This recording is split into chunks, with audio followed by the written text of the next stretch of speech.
Hello. Hello, everyone. Welcome back to Deadlands, Wayward Guns. We are on episode 5 now, if you can believe it. It does not feel like it, but episode 5. I hope y'all are going to enjoy yourselves tonight. I'm going to do my best to keep this train a rolling. Chugga chugga. Keep the train rolling. We got off the train. We're wandering the mean streets. Hmm. Don't worry about that. There will be plenty more trains. Yay. Okay. I like trains. Nice. All right. So, in just a moment, we're going to dive back into things. Before that, though, could I trouble our lovely cast players to give themselves a little bit of an introduction, starting up from the top? And by the way, if you want to take a look at our cast of motley cowpokes, you can use, there we go, that exact command, to take a look at all of their Twitches as well, because they all have very interesting stuff going on. So starting up at the top, we have Ellie. Hello, my name is Ellie, or Eliador on Twitch and Twitter. Not much to say about me. I don't stream much right now, but I will, I promise, get back to it soon. I keep saying that. It keeps remaining a semi-lie, but I will be back. All right. Then we have Epitome. Hello, I am Epitome of Awkward, also known as Epitome. I don't really stream. Okay. That's The it. All right. Next up is Geronimo. My name is Geronimo Kiddo, wife, mother, video game lover, friendly neighborhood mama bat. I stream at geronimokiddo.twitch.tv. I do 13 plus and 17 plus content with a love for horror and coffee. And then we've got Hemlock. Hello, I am Hemlock. I play Parrot. I make models, do art, animate, also drink a lot of coffee. It's nice to be here. And last but not least, Obsidia. Hey, I'm Obsidia. I'm everybody's favorite Death Knight. I'm also playing Xenobia, everyone's favorite inbred mage. I stream Monday and Wednesdays. Nope, sorry. 18 plus content. Mostly because I'm just a gremlin. I run my own D&D games. If you want to check them out, B plays in one of them. And I do like art streams and some games, and I am silly, and that is my life story. It's a pretty good story. A fine, tall tale you got yourself there.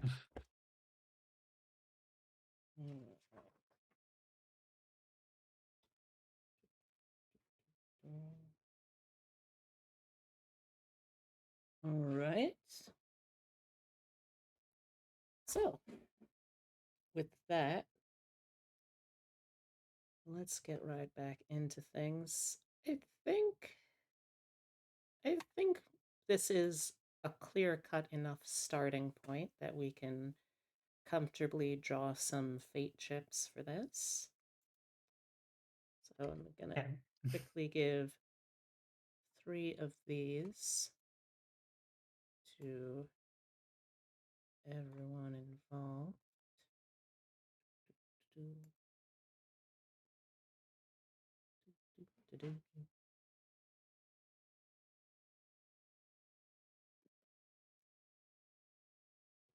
There we go. I'm worried I'm gonna have to babysit our son during all of this.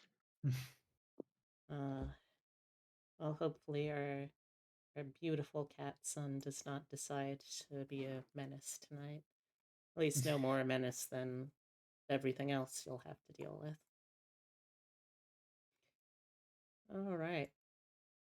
So, with that, also, if anyone would like to do character advancement stuff before, during, or after the session, ideally before or after, but you know what, we can work with during too, I suppose. Please let me know. Okay. Okay. With all of that now, finally. Last we left off.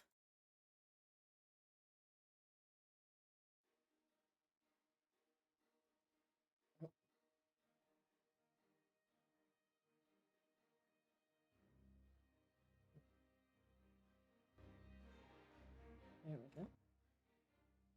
Last we left off, our intrepid posse has been put on the trail of some tainted foodstuffs. Very unnaturally active meats and meat byproducts that have snuck their way into the hotel and outfitters of Hank McClellan.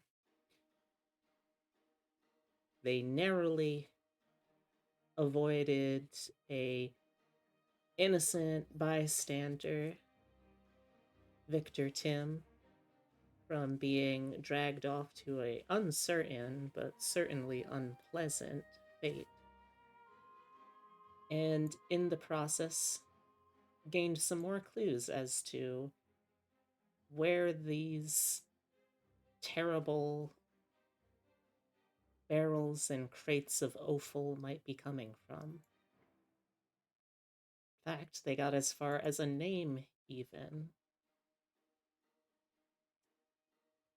Gustav.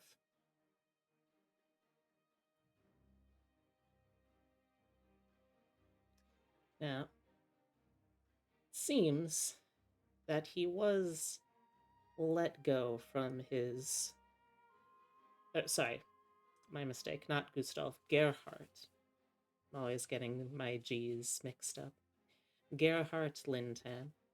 Seems he was let go from his previous job at a meat packing plant, the Blue Diamond meat packing plant, and in the process gained a bit of a reputation with some of his management that he was up to some less than savory activities with the product.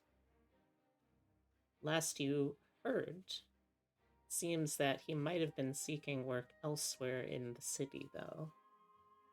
One such place being the recent renovations at the Chicago Municipal Library. So, would y'all like to start over at the library itself?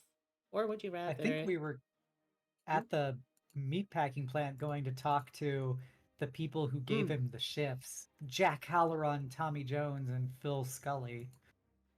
Oh, look at you taking notes. I know. My inner Xenobia requires me to take notes. Absolutely a delightful trait you've picked up there. Certainly, we can find some of those people here. Who are you trying to go after? If I recall, there were a gaggle of them just getting off duty, and we were gonna go, like, walk over to them, basically, because they were pointed out to us by Werthers. Mm-hmm. All right, so you approach, and this is a group of men who are coming off of a hard shift of very dirty, gross, unthankful work. But wiping the grime and blood from their aprons, they are heading out towards the door. They're both, all three of them are rather unassuming looking sorts. a little on the thicker side, which is to be expected. You can't exactly haul around huge cuts of meat all day without developing a little bit of bulk. But beyond that, there's nothing too remarkable about them.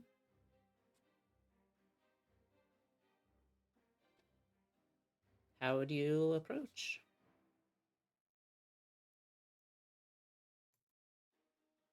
If no one else would like to suggest anything. You're the face. I am not the face, though. You are, though. I'm just a person who talks a lot. Which is the face. My lack of charisma skills. Oh, no. I guess I will stride triumphantly towards them and go, excuse me, sirs. Yeah. Yeah, you're talking to us? Yes, would you happen to be, the Messieurs Mr. Halloran, Jones, and Scully? Yeah? Simply delightful. Well, if you don't mind, we would actually like a few moments of your time. I mean, I suppose, I really can't stay for long. I got some things to tend to, but, yeah, I guess I could answer a question or two. Excellent. Well, perhaps, if it might loosen your tongue a little more lubriciously, we can, forward you a bit of coinage for your inebriance later in the evening. What? Money for booze. Oh, okay. Yeah, sure. If that's what you're electing to offer. Delightful. We were actually inquiring about a former compatriot of yours, who happens to have found himself involved in a matter that we are deeply invested in. Mr. Gerhard Linton? Oh, yeah. Gary. He was sort of a weird sort. I never totally know what to make of those type of guys. You'll know they've got the very heavy Germanic background, sort of hard to understand, but it was good enough at his job. Didn't cause problems there. I heard some rumors though that he might have been doing something untowards with the beef and the pork after hours. I don't want to tell tales out of school, but it may have sullied some of the quality. Yes, may have sullied some of the quality of our notoriously high quality product. I see. Do you happen to still be in regular communications with Mr. Linton? Oh, no, not really. I never really knew the guy. Worked on shifts that didn't quite overlap. Oh yeah, I wasn't really that fond of him either. I did kinda know him. I knew him well enough that it's kind of a pathetic sort. He is the kind of guy that you look at him, he's just sat there after being sacked with his what do you call them? Cheeks. Yeah, with them them chubby little cheeks that are just kind of drooping downwards. It's like looking at a sad basset hound. Jowls. Jowls, even better. I see. I see. So I would presume then, even if you weren't necessarily bosom buddies, that if he was perhaps needing a little bit of extra coin on the side, you might be willing to toss him a shift or two of your own. It's not explicitly against any rules or regulations, as far as I know. No, you're pretty in the clear. This is what do they call that? Freelance, and yeah, this is hiring out one of those freelancers, basically. I see. I see. Well, if you could provide us any information about Mr. Linton, I would say that it is incredibly a pertinent issue. Apparently the freelance work that was given to him happens to have coincided with him performing some rather illicit activities with the meat that you all entrusted him with. And so it has been potentially very detrimental to the health of several individuals. Oh, yeah, I think, yeah, context clues, I can put most of that together. Okay, I'd heard rumors that he was, you know, I don't want to use such crass language in front of lady folk, but so he leans over to Min. He I heard tell he was porking the beef, if you catch my drift. Okay. He got real emotional about it, whenever you wanted to talk, though. He could go on and on about how, oh, my father, he was a butcher, and his father before that. It's like the guy practically thought of meat and butchery as like a religion sort, you know? Made for a great work ethic, and until other behaviors came to light. Oh, so he was intimately acquainted with the particulars. That's just rumors. I can't say nothing too bad. I don't want to get into a case of liability. I entirely understand. You've got no interest in speaking ill of him. Well, perhaps you could help us then with just a little bit more information, not necessarily about his time here, but if you could provide us with some details as to his particulars of his appearance, as well as if you know anyone who is still interacting with him, or perhaps work that he has proceeded to mosey on over to, as they say out here. Oh, yeah, sure. I think I can do that. I'm just gonna head on out. I never really knew the guy very well. Good luck with whatever this is. And Who's the one that's primarily talking and who's trying to get out? For the sake of the audience, you should remind everyone what their names are. Jack Halloran, Tommy Jones, and Phil Scully.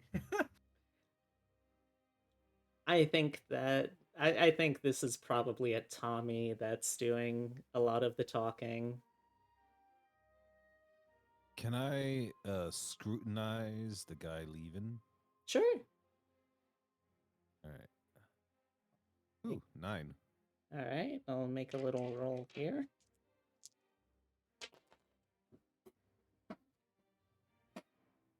Yep. As far as you can tell, he seems pretty forthright. He's not acting particularly furtive He seems like he's kind of just disinterested in this. The kind of person who, without the motivation or a personal investment, is probably gonna go home after a long shift and just pass out for a few hours.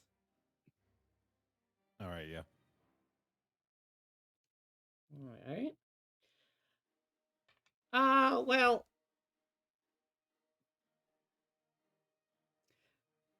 Well, I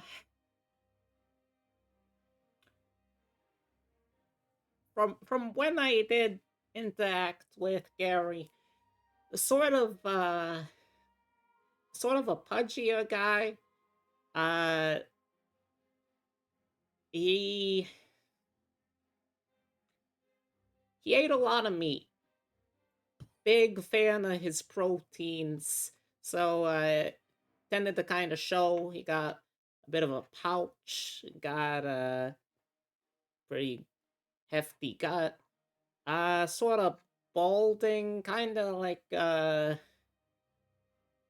do you say, a grayish blonde or a blondish gray? A mix of those two colors, roughly. Yeah, like thinning hair up there. Uh, kind of ruddy complexion. Blue-ish. Maybe a little towards gray eyes. It got kind of those real sparkly sort of eyes, sort of like beady? Beady. Uh as for where he was working, last I heard he was doing some day labor at the renovations over at the museum. Not museum. What do you call it? It's like a museum for books. Oh, A library. I, I was gonna say book museum is still a correct answer, but library would also work. Or a scriptorium. I'm not familiar with this parlance, but I suppose so. I heard there. If he got more work after that, I didn't hear nothing about it, so I figured, oh, that probably means Gary's found something else to do with his time. He's not gonna be knocking on old Tommy's door to, not that he ever really knocked in the first place. He kind of just he was the kind of guy that can make himself very present, especially if you have a run-in at the deli and certain people start to turn on the tears. It was very good at making a show of patheticness. Ah, I see. Well, I'm deeply appreciative of everything you've told us, Thomas. I believe that unless one of my compatriots here has anything to say, as Xenobia looks over at the rest of the crew. You I covered think it. that's good enough for me. Oh, delightful. Here, go buy yourself one of those, beverages that you so enjoy inebriation from, and she'll give him $2. Get a Oh, bottle of whiskey. fantastic! I can't wait to get one of those new cocaine colas they got coming out. I hear it's simply stimulating. Here's open. Just drink in moderation. You don't want to become addicted. I don't put too much stock in that kind of nonsense. Addiction, smuddiction. You coming, Tommy? Oh yeah, I guess I'm coming. You You all through here with this? Sorry, I get very nervous around people who assert themselves as any kind of potential authority figure. Oh, I assure you, sir, we are not any kind of, authoritative dictator cracking down on your liberties. We believe in fighting the powers just as much as any Spartacus. Okay. I Sure. That sounds like, yeah. Don't worry about it too much. All right, so if you're good, I think I'm just gonna as he starts inching away. I believe that we should make our own way in the world.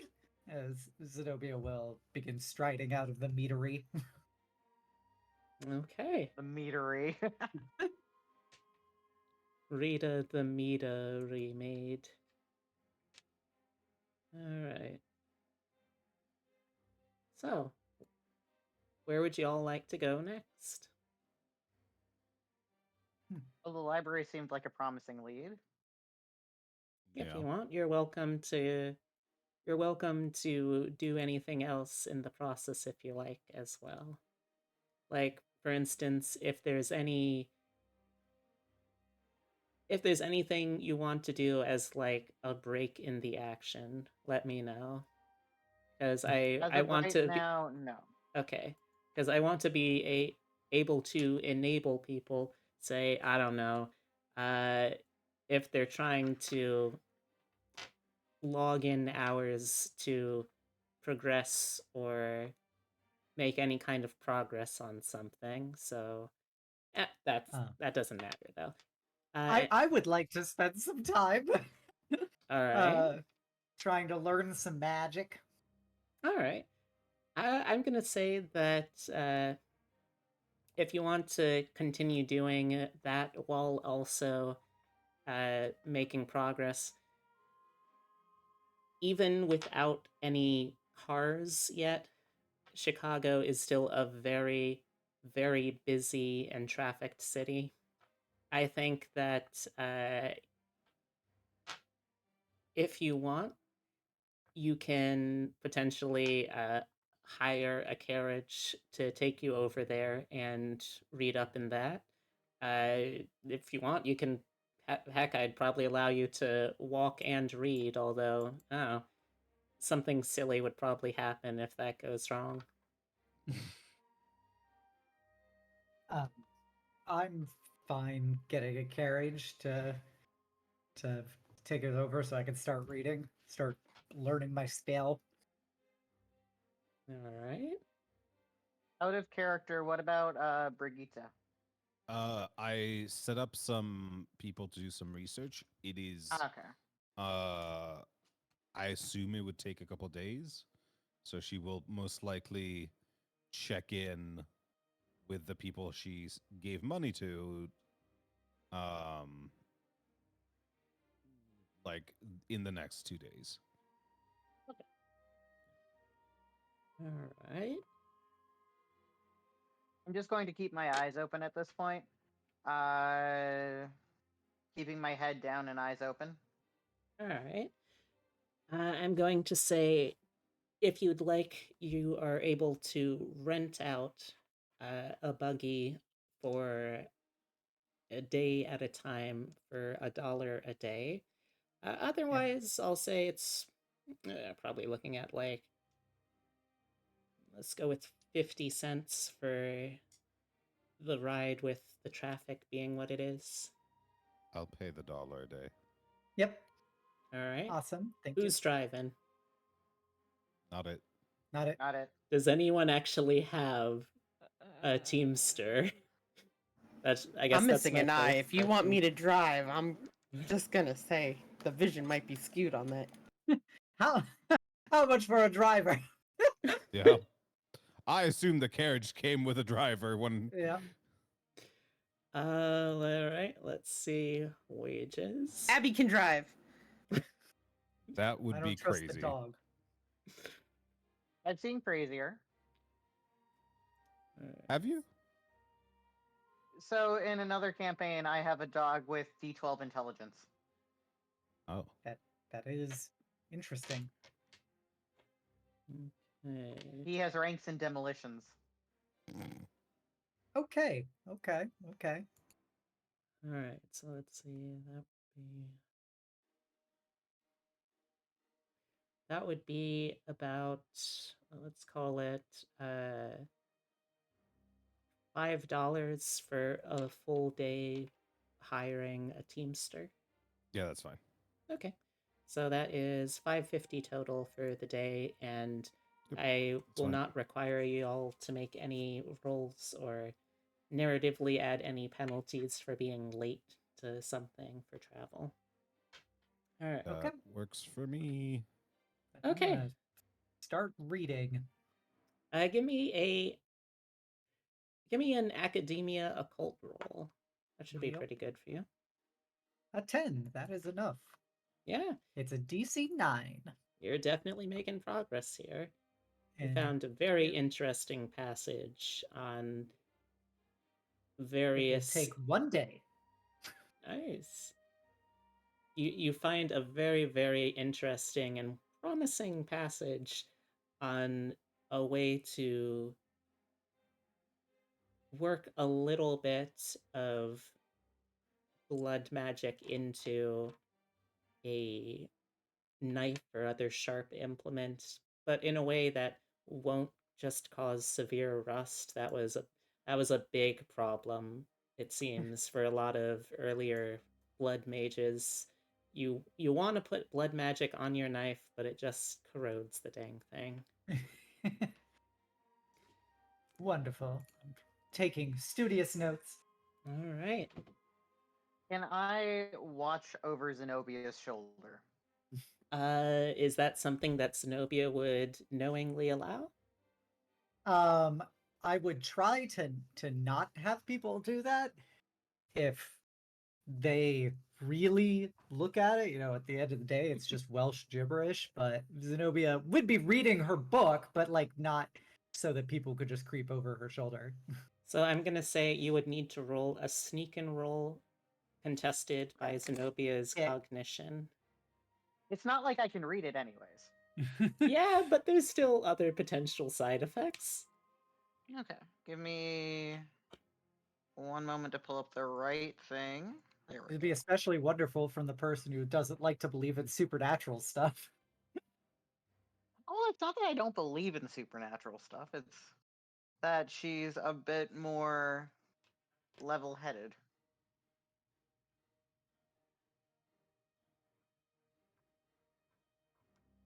Going through all my tabs. Aha! Min got a 7, I got a 6. I got a little peek. Oh, what did you roll? 7. I rolled- see. All right. Yeah, that is just enough. You're able to sneak a peek just barely over the shoulder of the very focused Zenobia. And you're not entirely sure what it is you're looking at because you can't read the language, but from the diagrams you see, it looks like it has the kind of formality of diagrams in something akin to a medical guidebook. It's got that sort of very clear, precise medical precision to it, but it seems to be very focused on the heart and circulatory systems for some reason. A lot of focus on a diagram of a knife. I'm not really sure what's up with that. But it White it people. certainly looks academic. White people. Yeah, I mean, you're not wrong. All right. Does anyone else have anything they want to do during the ride?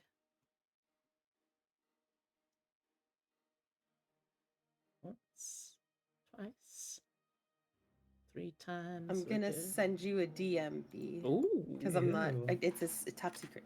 Oh, okay. It's a secret. All right, well, secret stuff is being done. How's everyone else doing? How you doing, chat?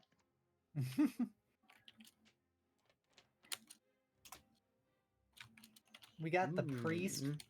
the sex worker priest up to no good. Priest. All right. So I'm just reading a book. I don't even know what he's doing. Chaos. Chaos. Speaking of chaos, I just heard the boy knocking something over. The boy, for those unfamiliar, if you're just tuning in and have caught literally none of my streams before, the boy is our cat, Totoro. He only has 2 settings. A loving cuddle boy that is too strong for his own good, No! or an unbearable mischief man, and it sounds like the latter. Anyway. Having met him, it's true. Didn't you put it away? Yes. Yes! Oh. I I don't know! I could hear you through Yeah. B's mic as well. Sorry about that. Somehow he got access into a display case, but that's neither here nor there for now.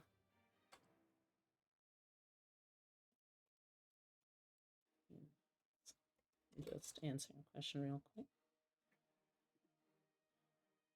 And he's now sat plumb into the display case, refusing to leave. That's a no! Because he's a prize. I mean, he is a prize, but...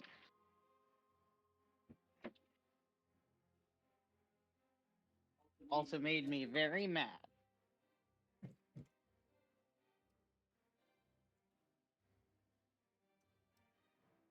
Has the shadiness been communicated? Just about.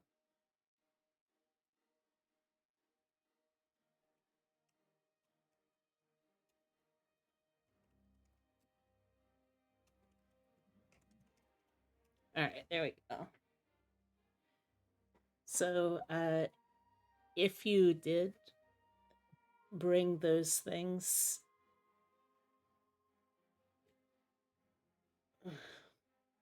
okay, then I would say you can also make a academia occult roll. And if you do not have that, I would also allow area knowledge, home territory, since this is specifically a part of that that area's history.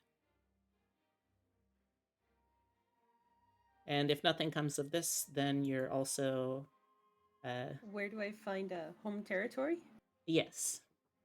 Where do I find that? Oh, that should be under your knowledge skills. Okay, I rolled both.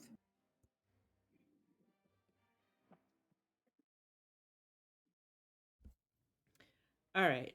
So with that, you know the basics of it. You know the general behavior. I mean, it's a very common story, and it's one that's pretty common in a lot of different sorts of parts of the world. But beyond targeting children that may not always be the best behaved or good at following rules,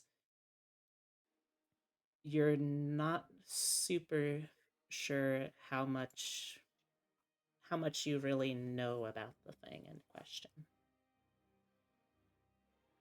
That is vague and concerning. Yes. It is Thank you. it Thank is you. something though that you can certainly find more resources and do more research on. Yes. Gracias. All right. All right. If anyone else has something they'd like to do on the ride, going once, twice, 3 times, and we're gone. So you have arrived at the recently renovated Chicago Public Library. A very old public library, too, one of the earlier ones in the region, if I'm not mistaken. But it is a large brick and marble structure edifice going high up into the air with big arch of stone with the public library carved into the front. It looks good. It's a very recently built building, so real crisp. All of it still has that new construction site smell. And heading inside, it's about what you would expect from a library in terms of general content, but the scale is much bigger. It's a very large building for what it is. You can see there is some patrons off to the sides scattered throughout. You see some are reading books. There's a few with periodicals or newspapers as well. And you see deeper on there are rows and rows of stacks for the books. You can see that there are stairs going up to what looks to be some sort of further storage space, as well as the storage space sort of being open to the sides. It's kind of like a balcony. You can see from there down into the atrium of the main body of the library. There's also stairs going down, presumably into some sort of records room or archives or something of those natures. And you can see that there are also librarians going about here and there. Not a ton of them, but there are at least 2, maybe 3 or 4 that are currently on staff, one of which is sat stamping in and out recently returned books at the reference desk. All right, I believe I am back from securing Dr. Breadcrumbs from the boy. Dr. Breadcrumbs, for those who, well, for literally everyone that wasn't in the phone call, in the Discord call or earlier, is the name of a little taxidermy duck that we purchased today. So, All right. the library is out before you. What do you do? Xenobia's eyes are gonna, glow green a bit as in excitement as she turns to everyone and goes, "Oh, this just delightful! Well, I believe we all have Mr. Gerhardt's information, so I think it'd probably be best if we went our separate ways here and meet back up if we manage to discover anything about his whereabouts or any pertinent information." Gesundheit. Thank you. Shh. Yeah. That was in universe. Yes. Brigitta sneezes. I have a pollen allergy, sorry.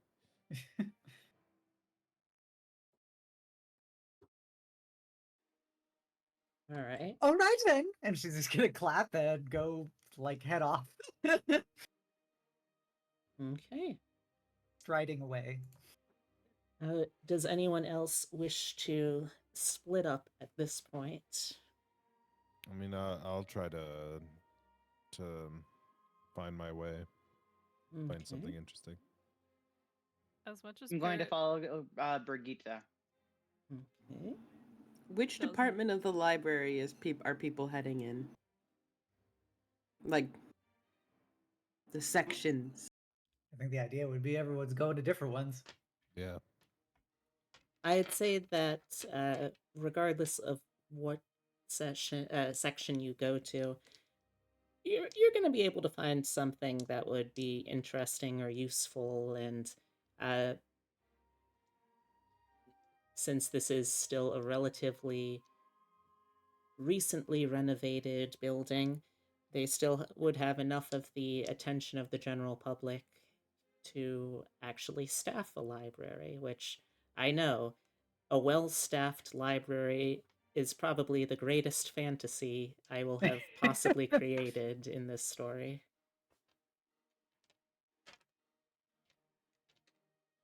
So anywhere you go, you're also likely to be able to find assistance should you need it.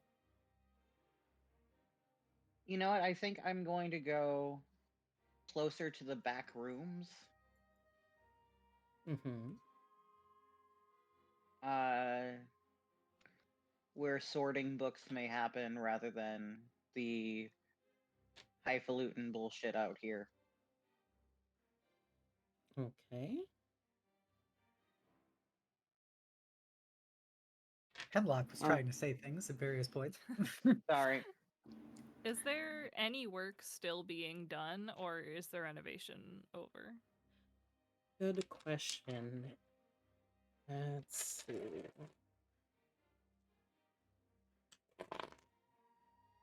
Yes, you can see that there is a work in progress mural.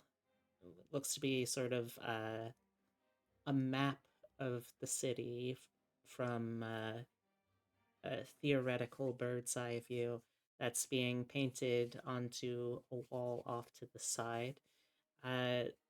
There's also a little bit of repair work. Seems like the sliding ladders on some of the taller stacks not quite running as smoothly as hoped, a little squeaky, a little start and stop. So there's definitely still minor work going on here, but it's finished enough that they can have the general public in without worrying about making an embarrassment of themselves.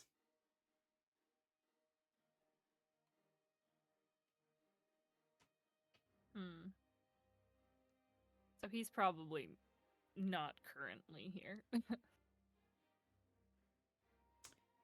Not currently, perhaps. Parrot would probably look for somebody in charge of renovations. All right. I think that's something that you'd be able to get information from the general staff going about. All right.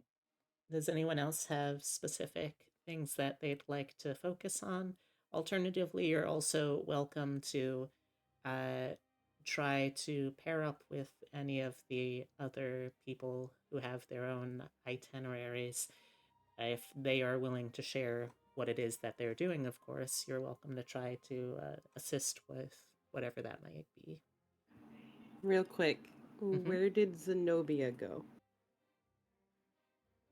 I ask because August would like to look into a certain aisle of the library, but wants to make sure no one else is there because it Fair. would question his cloth, so to say. I am looking into the information that my telegram asked me to do. August is going to go towards the occult department. All right. You can still be plenty clothful. All right.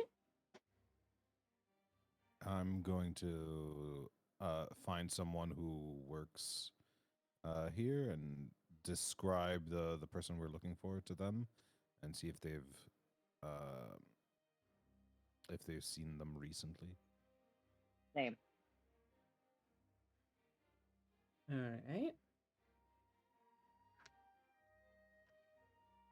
So it sounds like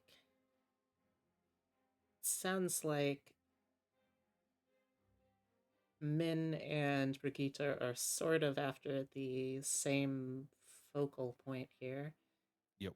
We Uh, could probably do it in different parts of the library, but That works. Yeah. All right, so let's see.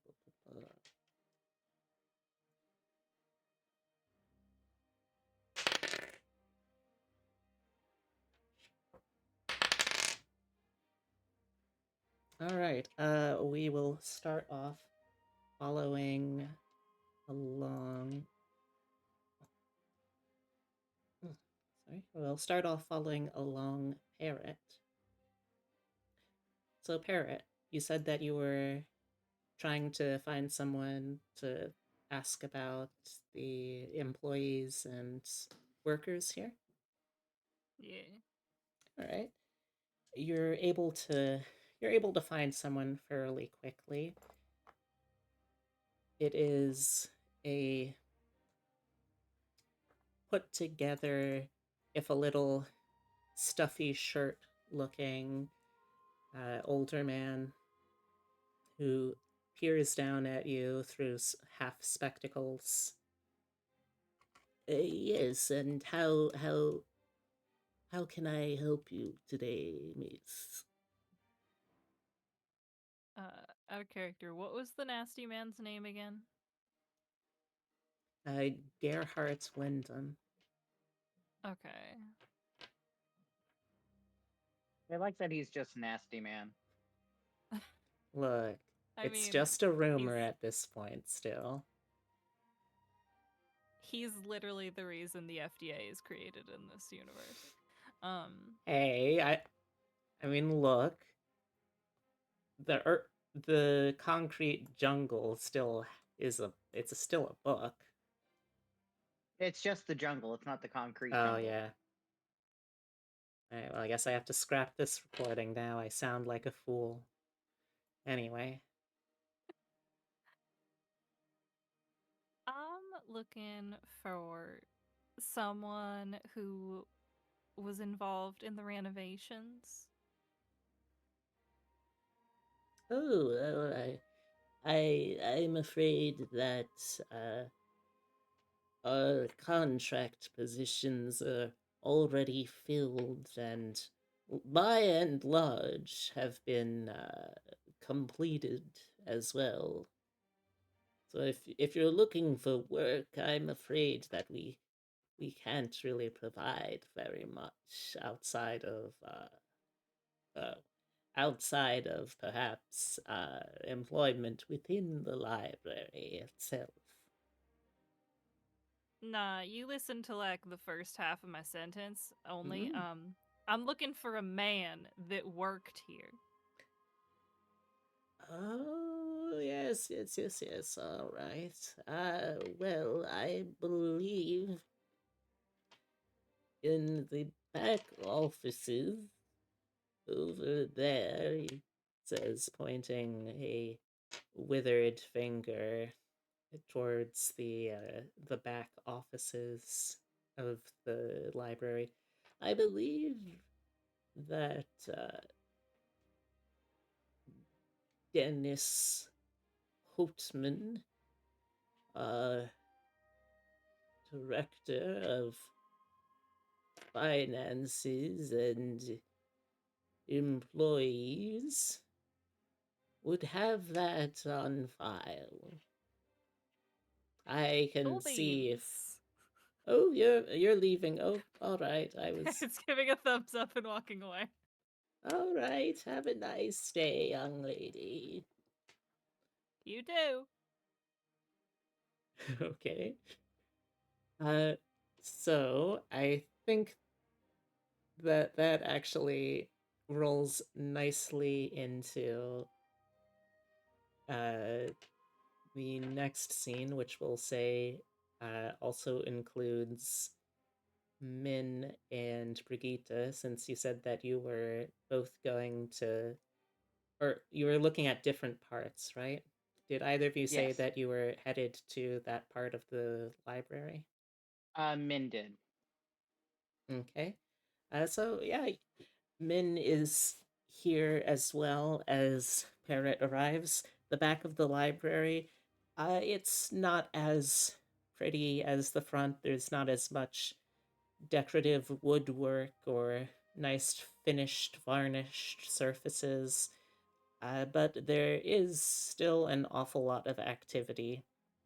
Right now, there is a couple of library employees who are busy at office work. They have various desks set up around here, though there is the customary "please be quiet" in the library sign. And they all seem fairly intent and focused on their work at the moment. What would you like to do? Hey.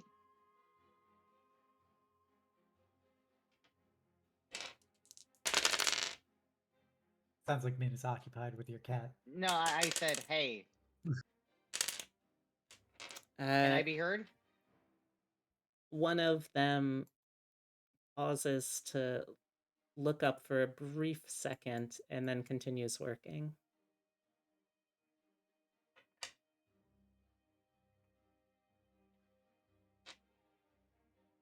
Hey.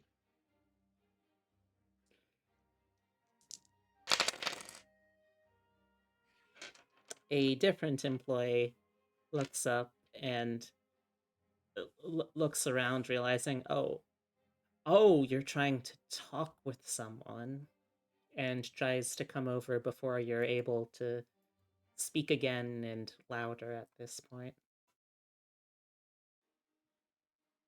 Yes,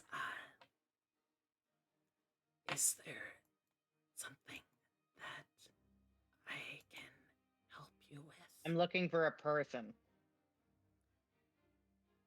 Is it someone on staff at the moment, or? Uncertain. All right. Do they know that you're looking to speak with them? Is this a planned meeting? No, we have problems with this person. I see. And shh. Sorry. And what is this person's name exactly? Gerhardt, I can't remember the last name. So Min says it. Linton. Linton, thank you. Oh, I'm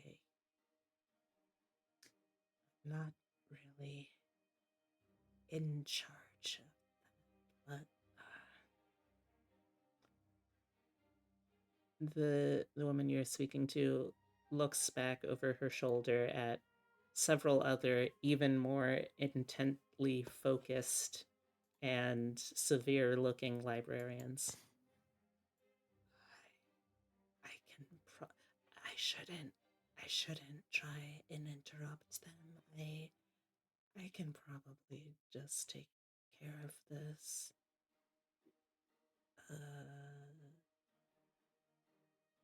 Okay. What is the name? I can go try and find that. Gerhardt Linden. Right. Sorry, I forgot you already offered that. Okay. Just a moment. I'll take care of this. Min is increasingly, very visibly, getting impatient. All right.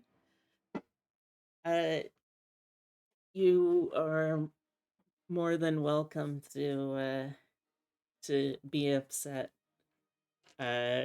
This singular librarian is trying, desperately walking on eggshells to avoid to avoid incurring the wrath of any of her co-workers or superiors. That may be the case, but Min feels like she's taking her sweet ass time. All right, is Do you there... know this person? Yes or no? Give me the volume you're saying that as at. That wasn't me. That wasn't in character. That was me explaining her motivations. Ah, okay. Okay. It takes a minute or two, but she does eventually come back.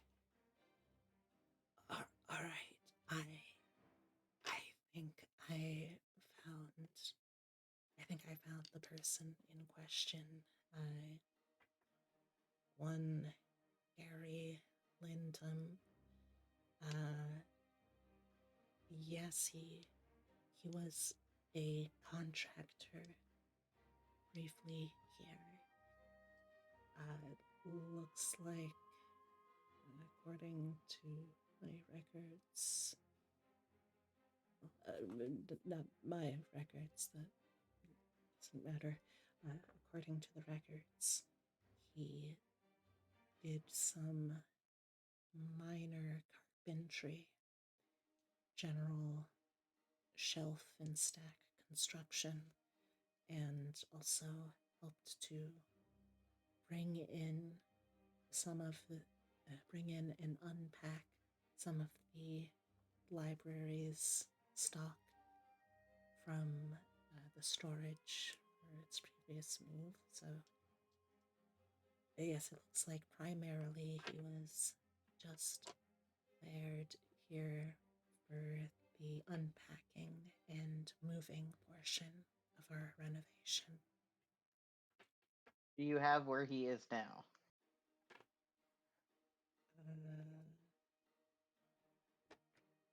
Address.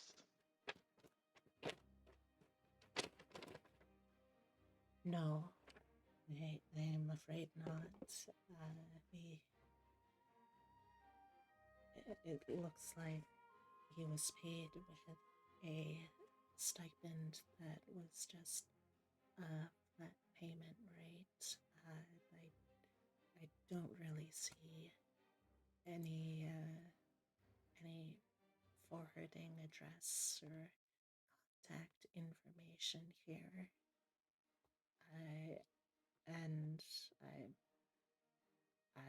I'm afraid I don't. I'm sorry, you're kind of intimidating. Was there nothing else I could do? Min just storms off. I'm so No words, sorry. just storms off. I'm so sorry. I feel so bad.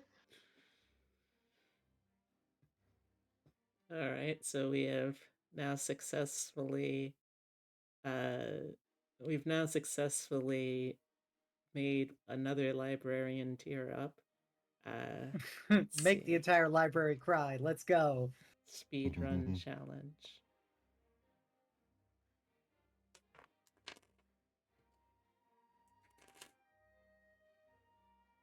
All right.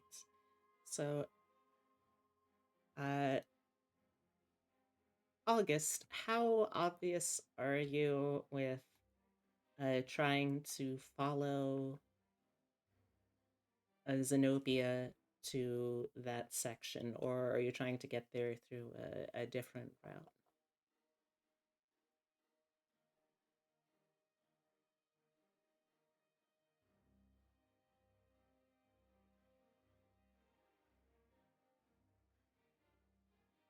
You are not currently speaking, Geronimo, if you're trying to talk. Can you repeat that? My apologies. Oh, no problem. I had a spaghetti in my mouth. I'm sorry. Single We've spaghetti. all been there. It was one, just one. The question was, are you still intending to follow Xenobia to the section, or are you trying to find your way there through different means? I don't think is Zenobia. Are you in the occult section by any chance? I think that's where I'm supposed to go, if that is correct, B. I am shadowing cautiously behind Zenobia. Almost to a point where it's like I'm trying to act like I don't know who they are, but I do. So I am just shamefully watching the footsteps on the Alright. floor. Are you trying to hide this from Zenobia? I'm trying to hide the fact that I too need to go to the occult section. Oh, Okay. funny Not how to- you're here. Not to burden others with my problems. Especially Zenobia. All right. Yeah, if you're trying to hide the fact that you're following her around, you can give me a sneak and roll. If not, you can just sort of, follow. No, Clip Studio Paint. I didn't want you to open. God dang it. Hold on. Sorry. I was clicking open the thing and it. It's okay. It's one of those days. Okay, and where is Sneak? Sneak is under. Nimbleness.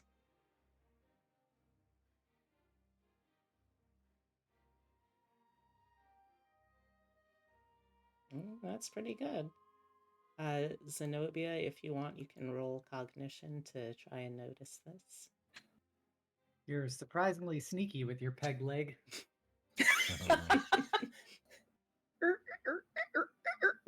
Yeah. Okay.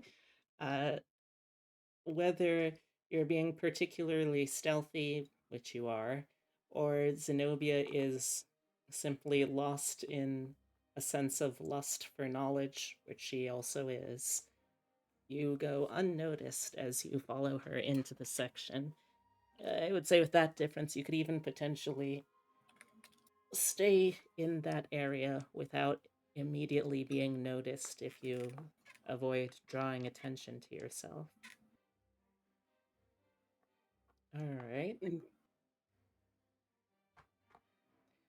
So from here, this is a section that covers a mix of topics. We've got a little bit of faith, spirituality, being a fairly urban, cosmopolitan city for its time. Chicago has a decent variety of these things. You can also see here that there is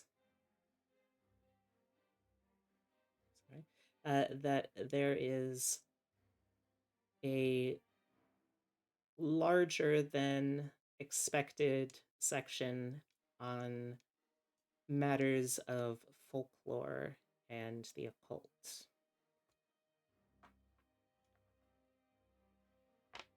I would be dabbling in folklore and the occult. So, let's see. I'm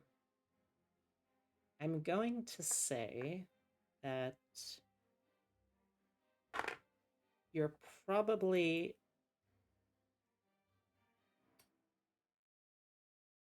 going to be able to either do specifically an academia occult role, or alternatively, I would allow just sort of I would allow you to substitute your cognition die for the sake of research, sort of noticing things that you might miss otherwise. I could also see giving added advantages if you're trying to get outside assistance for the sake of research, but that's also dependent on how much you're willing to tell people about what you're doing.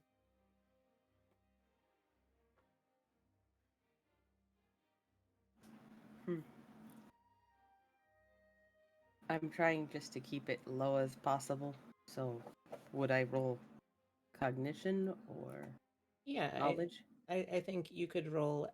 I would allow academia, or however many dice you have in academia occult, using the cognition die size. If you're just sort of scanning through books, you're not really focused on one thing in particular, you're just trying to get a lot of information down. Just trying to get as much information till we have to leave. I would think that's kind of... Oh, okay. You love to see Nope. You are not able to find anything particularly focused on your research, and in fact, you end up accidentally dropping a couple of particularly large and heavy books as you're pulling them out, which crash to the floor and produce a mortifyingly loud, echoing thud that you you can feel the wrathful gaze of librarians turning in your general direction already.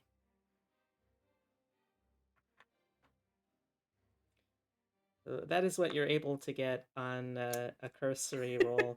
If you can think of something else you want to do differently, or you want to do in addition, or if you want to get any sort of outside help, you're welcome to do that too. But if you wanted to do just another straight up and down roll like this, I'd say you'd probably would need to at least spend fate chips to justify the second chance. Can I say Because- that Min was looking for Xenobia after that interaction? All right. Would Min know that this is the part of the library Xenobia was going for? Nope. Okay. Let me just roll a luck die. Give me highs or lows. Low. Okay. You managed to end up picking up on a trail fairly quickly. It takes you a couple of minutes where you can't really account for what Xenobia was doing during that time, but you are eventually going to, sooner than later, catch up with her. Okay, that's fine. All right. Speaking of, bouncing over to Xenobia, Yes. what would you like to do over here in this strange little occult corner of the library? I'm going to do the research that was requested of me. All right.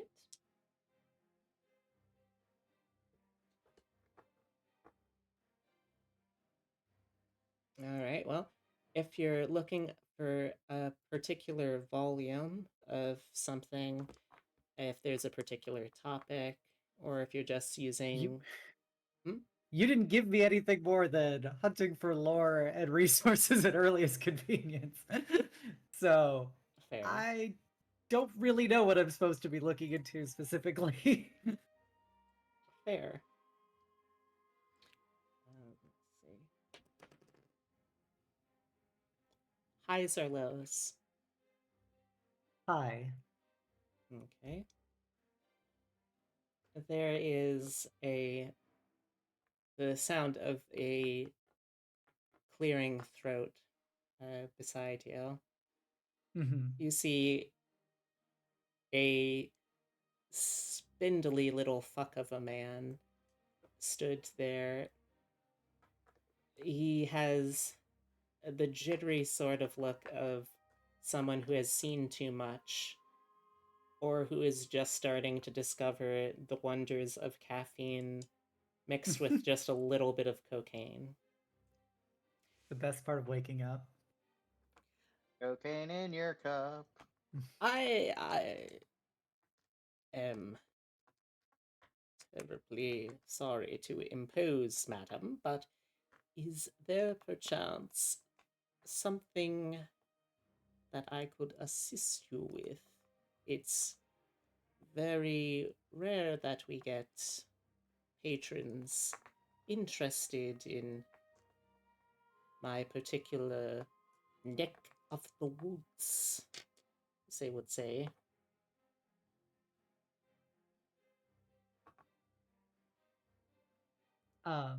So like, is there something I should know to be looking for? Am I just looking for arcana in general?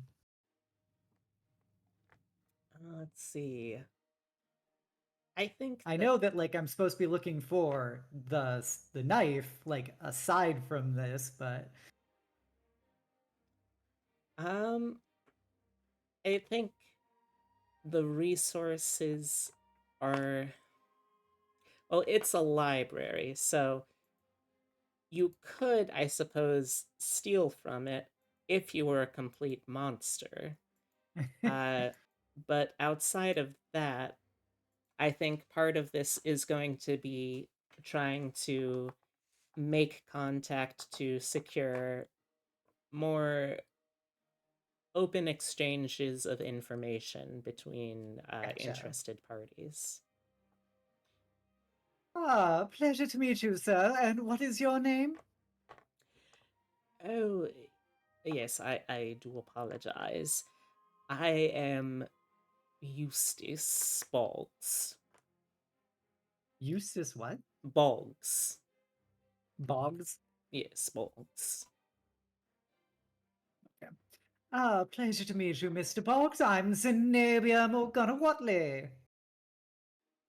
Oh, it is a pleasure to meet a lady of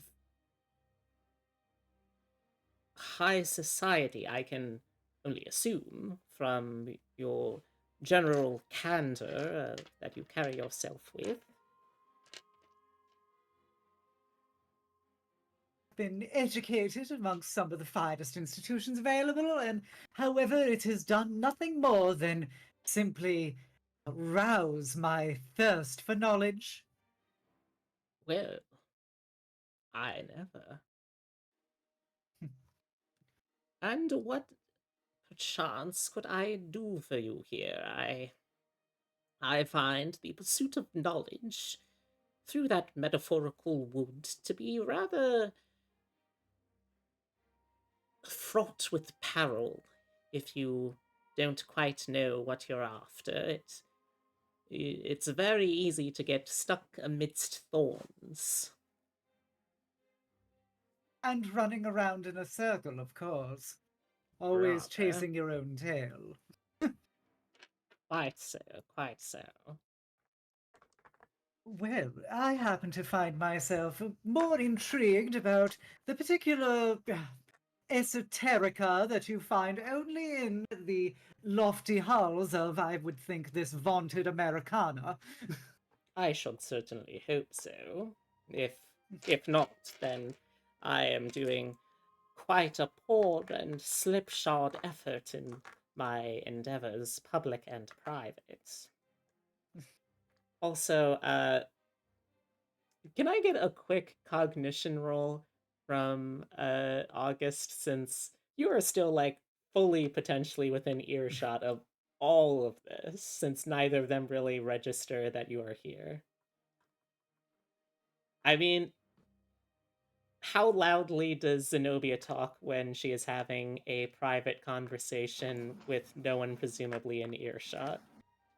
Eh, I presumably would not be talking at my full, Zenobia presenting for everyone, but Would I be thinking she's going crazy? I have that effect on people. Uh, she sounds about on par with how composed and mentally stable she normally sounds, I would say.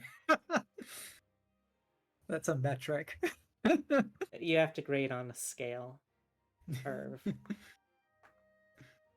But yes, you do hear she is having this conversation with someone, as far as you know, is a stranger.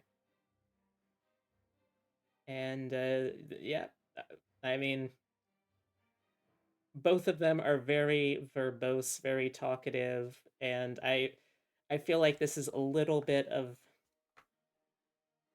two tin horns testing each other out to see how tinny their horns are when it comes to language and verbosity. So I don't think they're going to be particularly close-lipped with things here. I'm gonna take advantage of this and just try to shuffle my hobbling butt out of the aisle since I dropped everything and just try to put the book back and just kind of walk away. That's fair. Yep. While you're over there, you can give me one more cognition check. Let's see if we get lucky here.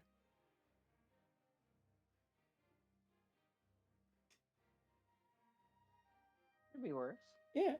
I'll say with that, and with what you have so far, you find as you're putting this book back, through sheer luck of the moment, providence, you have found yourself in a particular part of the section in the library that is talking about things along the lines of uh, bedtime stories, folklore of the sort that would be used to try and teach lessons or enforce behavior. It's a little bit of a fairy tale-ish kind of section, I would say, certainly. But you might be able to find something here if you're willing to stick it out and risk being reprimanded by the... Would I be able to take the book and hobble away? I would allow that, sure. Okay.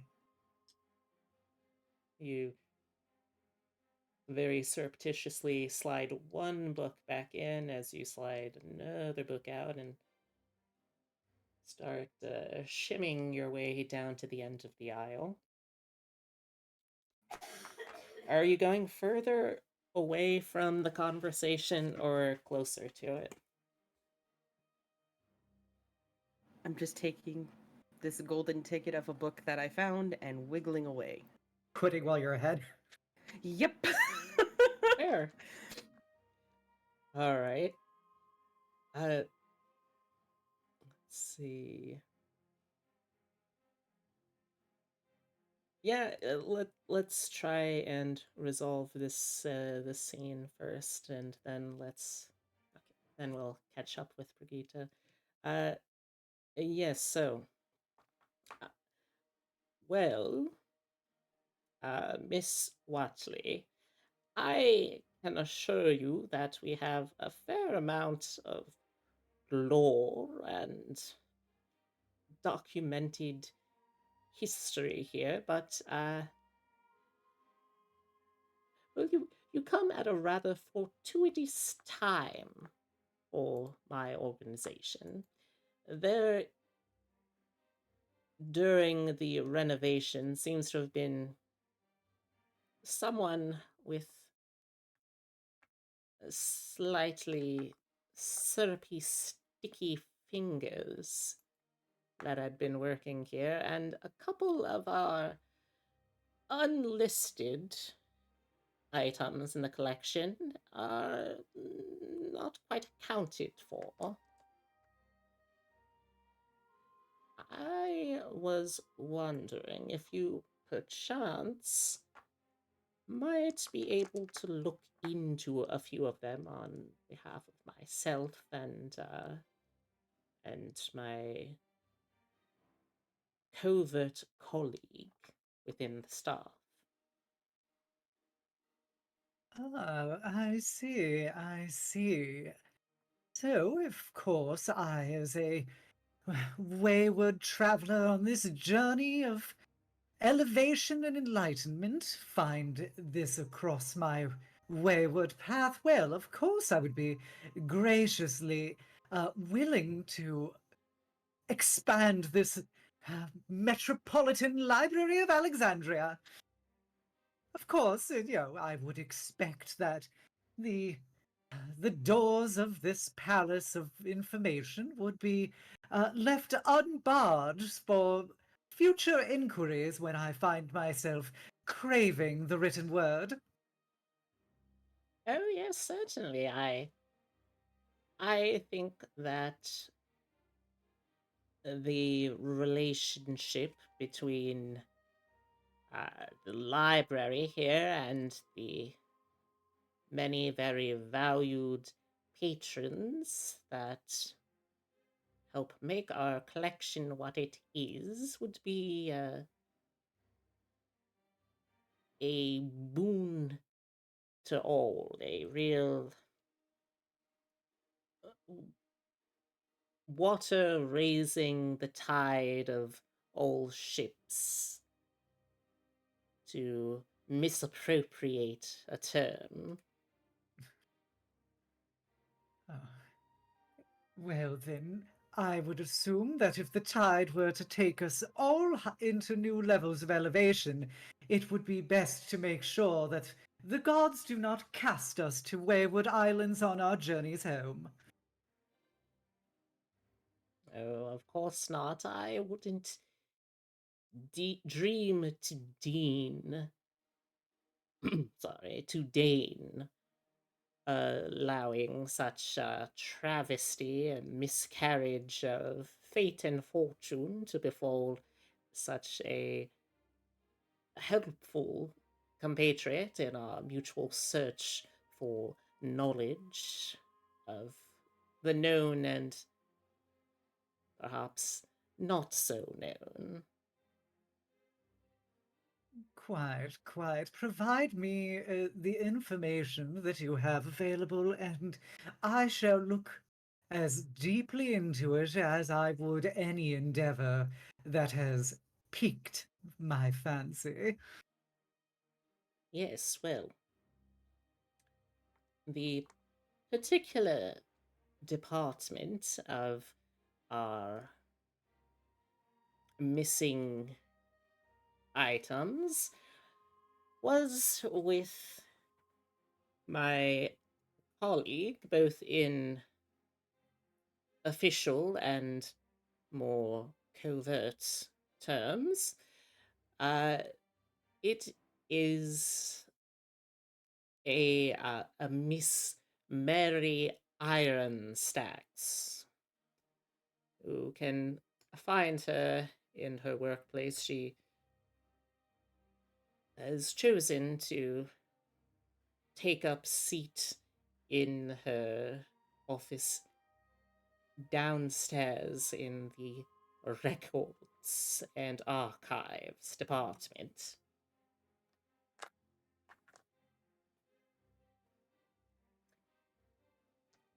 Excellent. I guess then I will go journey off to be able to go inquire, pick the brain of Miss Ironstacks.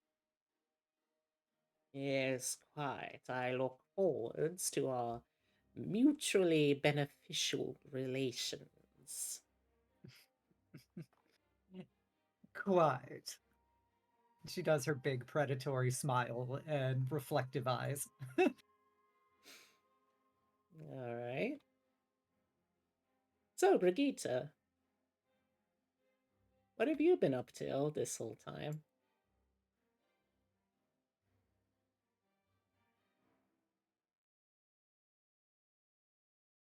Brigitta? You Sorry, were I was muted. That's all right. So I walk up to the front desk and walk up to one of the clerks and go, I am looking for disgusting gross man Gerhard Linden.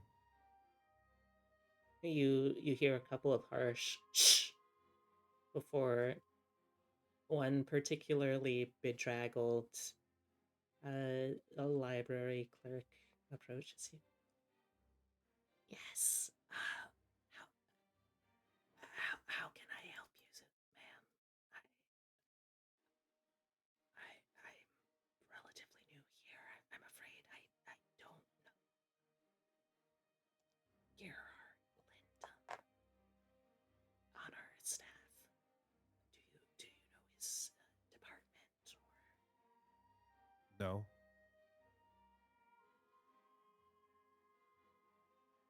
I see. Well, try to look through it, I suppose. Just a moment. Can I request that I do a persuasion check? Sure. What are you trying to go for? I'm just trying to get this to go fast. I also would like to roll a persuasion check because I'm particularly bad at them. Go for it. I'm always happy to. Yep. Ooh, There it is. -3. Yeah. Very persuasive. Uh-huh. Tell me, in your own words, Uh-huh. you're feeling a little upset with how this is going. Things aren't quite going according to plan. It's a very long and annoying process.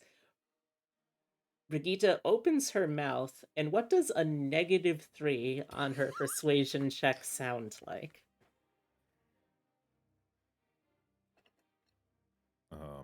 God. I expected to roll poorly. I did not expect this poorly. Hold on.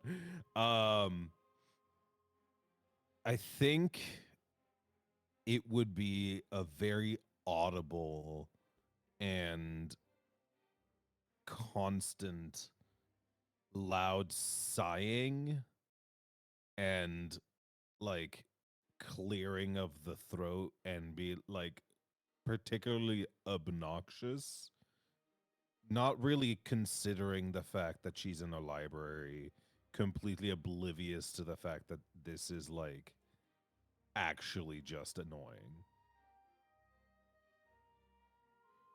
What does that sound like? You know I have to ask.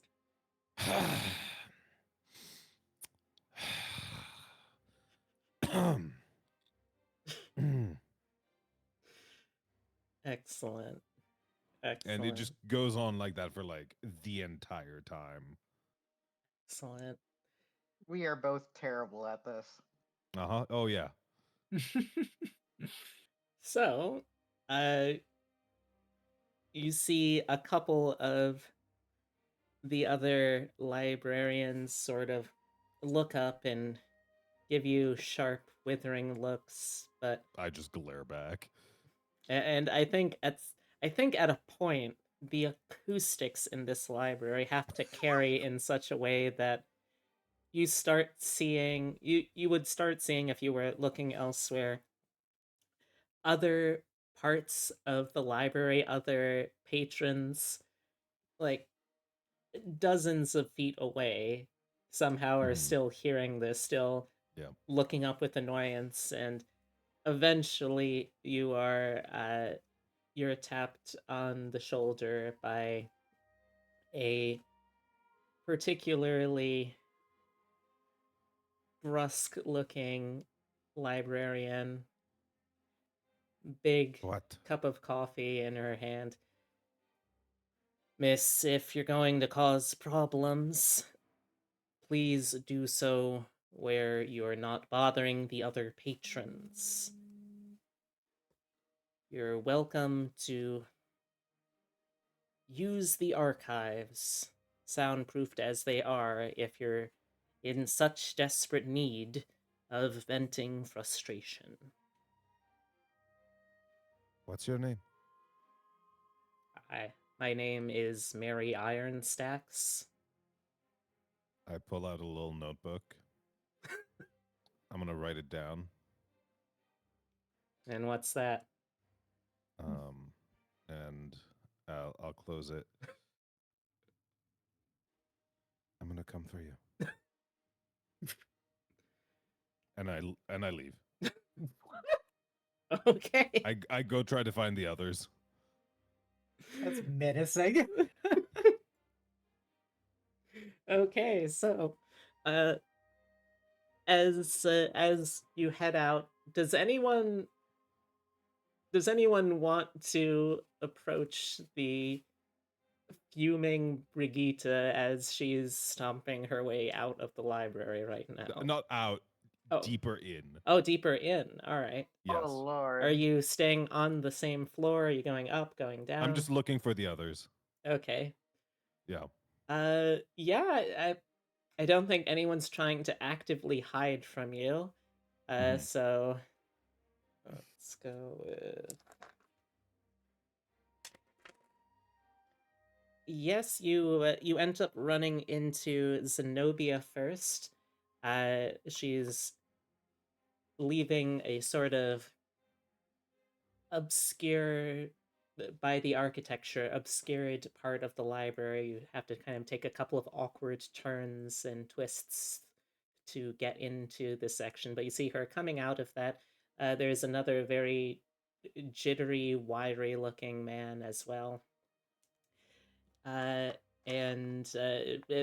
looks like she notices you as you notice her. I'll just make my way towards her.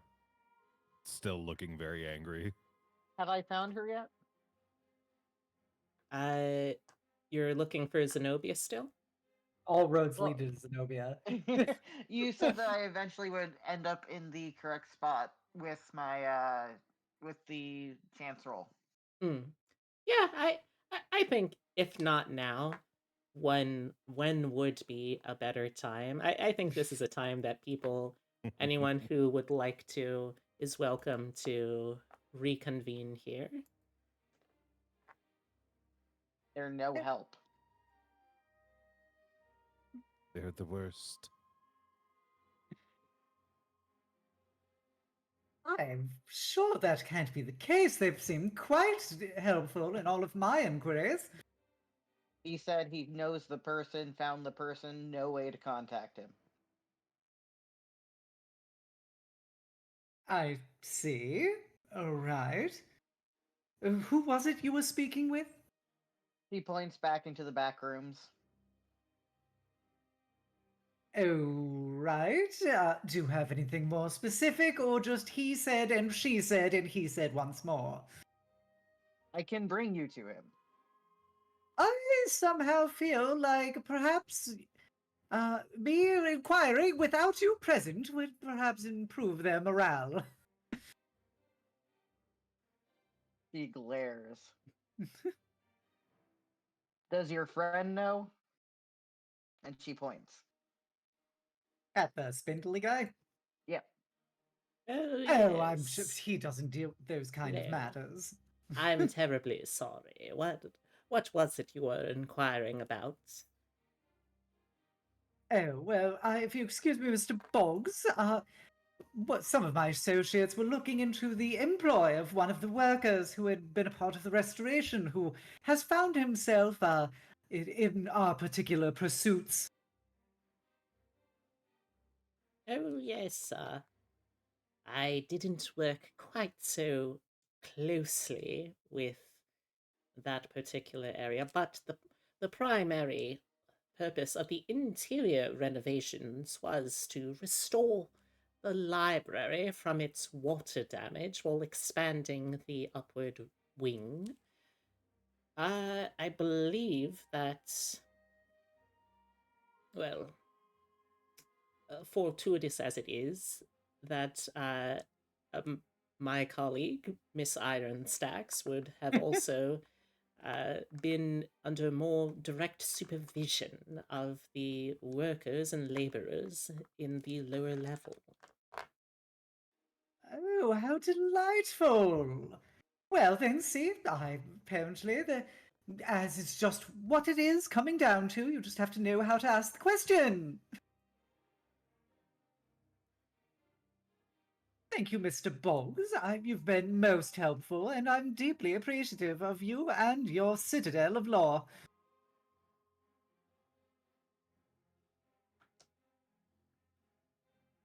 Of course.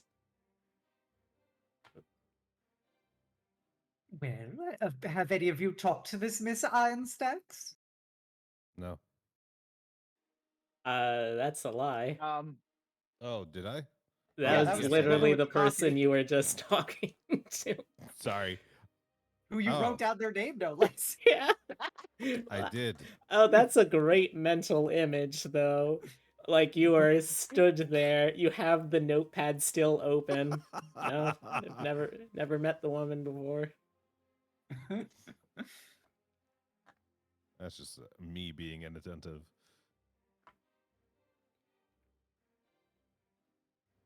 I wrote down her name in my book.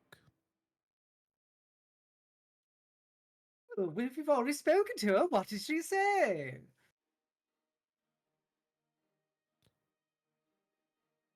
For me to be quiet.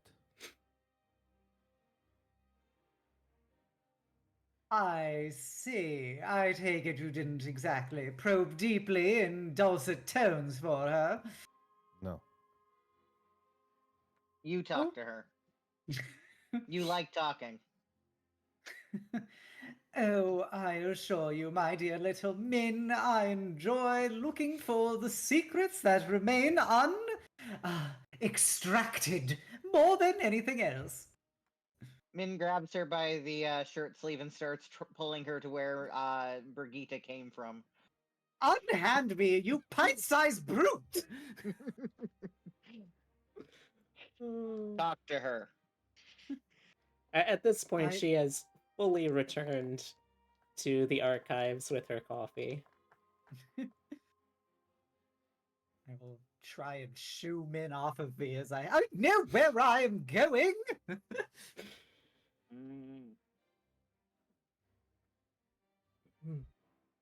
Min lets go disgruntledly. Abby is just still very happy to be here. She's not used to being in libraries. I can't believe they've allowed that vile beast in here. And a dog, too. Dun. All right, well, how about I go speak to Miss Ironstacks, you follow up with our dear little parrot, and perhaps coordinate next steps from here, assuming I arrive with nothing fruitful upon our tree of knowledge. I'm coming with you. Oh, I imagine you're going to be quite insistent about that. Yes.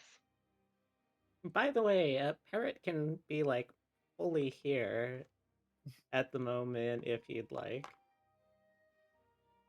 I mean, everybody talked to the people that Parrot was going after, so they're just kind of vibing. It's a vibe check, please.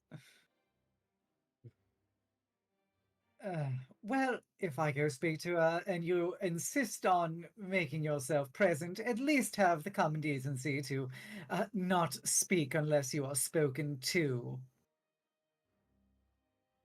I'm going to stay here.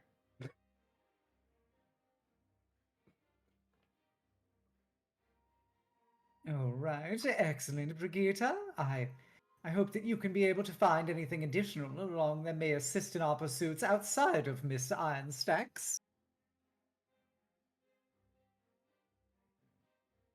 She just kind of grunts. Perhaps they have some information about the subway. Maybe something about that. I don't know. She'll just go try to find some information about the subway. Alright. Grumpily. Alright, so who is going where?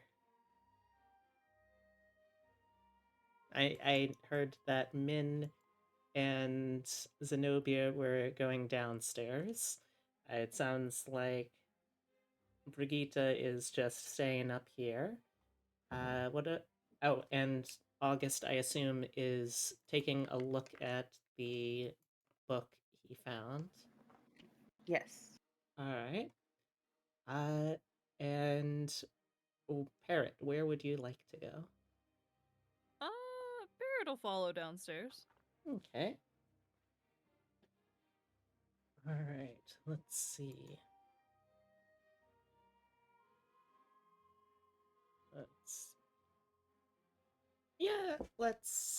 Let's take care of.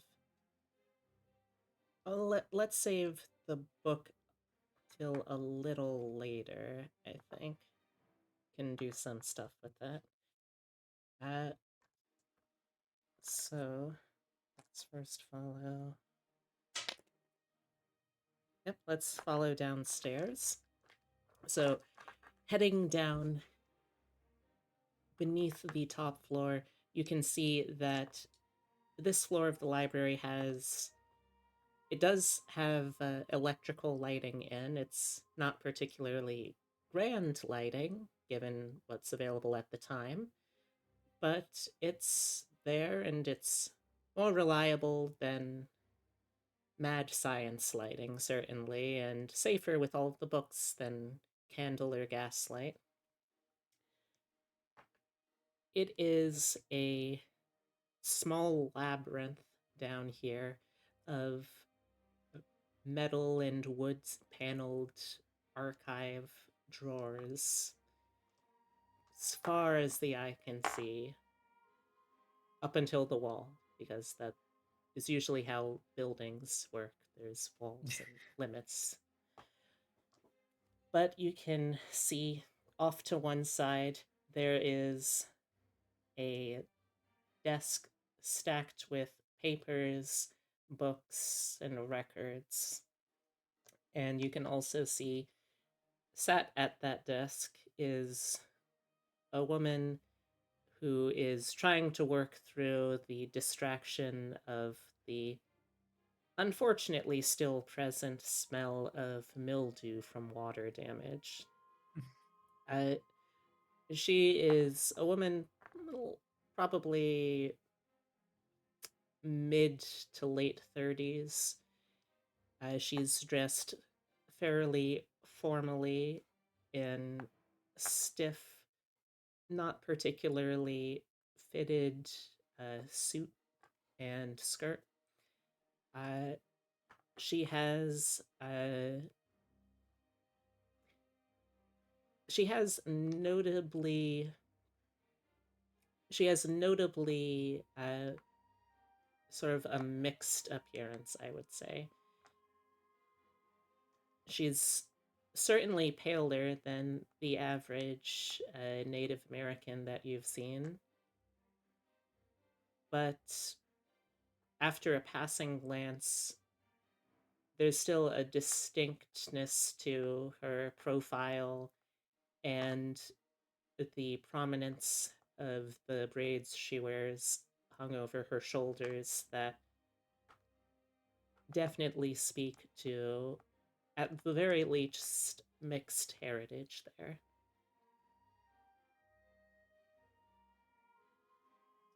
As you approach, she doesn't look up, but simply says, if you're trying to ask about that deplorable patron, I am not in charge of punitive actions. It is not much use trying to ask for pardons. No, Miss Ironstacks. I'm not inquiring about a particular patron. Mr. Boggs had recommended I speak to you. She pauses for a moment and sets aside the files she was going through. Looking up, she takes off a small pair of spectacles that don't seem to actually have any lens in them. Eustace sent you down here? Quiet. He and I were getting intimately acquainted upstairs. I see.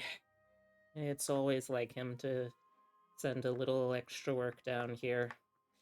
Oh, what is it about this time? Is it trying to look into the missing mummy paperwork? Is he asking about the average rates of airship travel to investigate atmospheric phenomena again? She rubs her temple. I'm just giving myself a bigger headache. What was he after? Oh, this Meat. is not. What He did was you say? after you?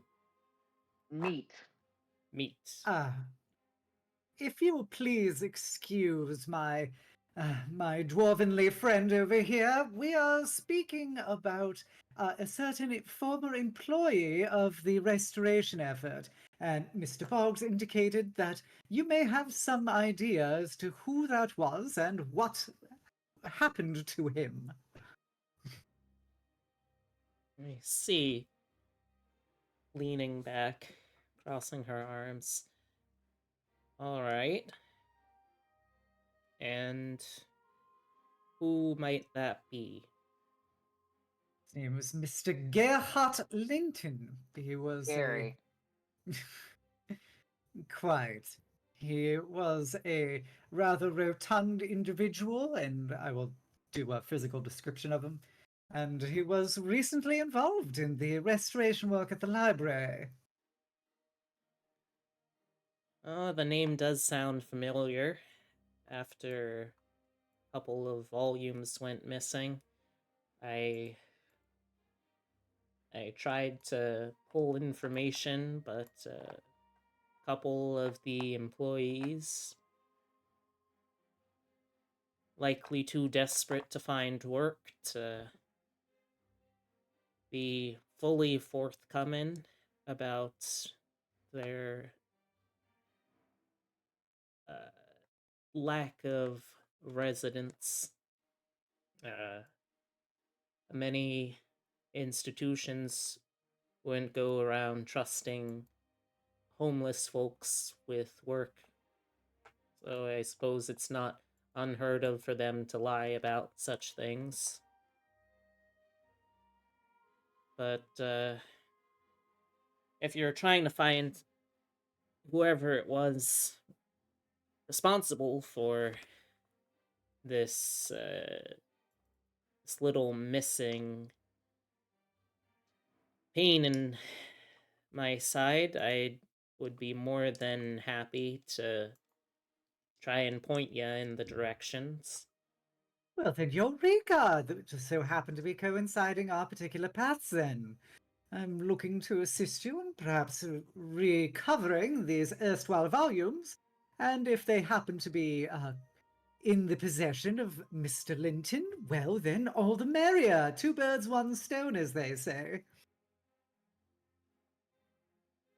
All right. Well, let's see.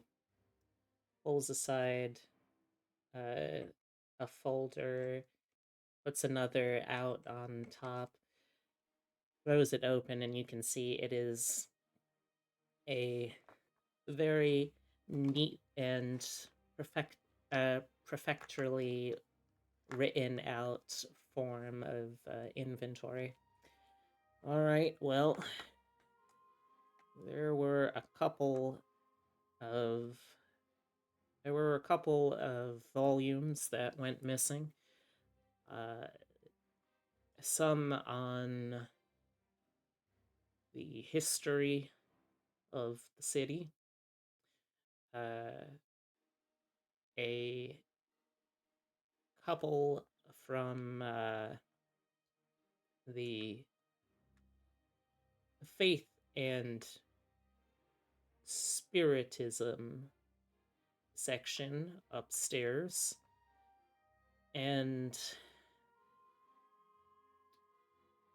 the one that I personally take a grievance with, seeing how it was from my personal collection, a study of the history of pre-Columbian occupation of the Illinois region.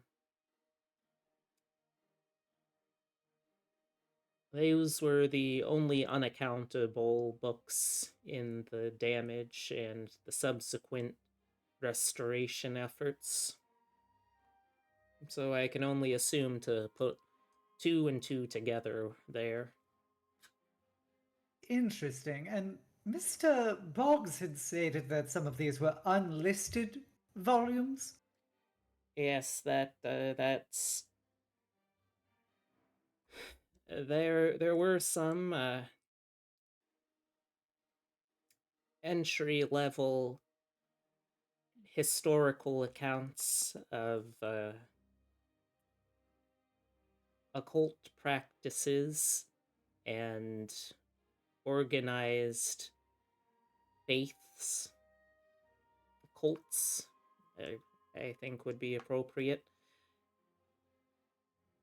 And I compiled a fair number of stories and regional history that is certainly not about to be taught in any God-fearing school.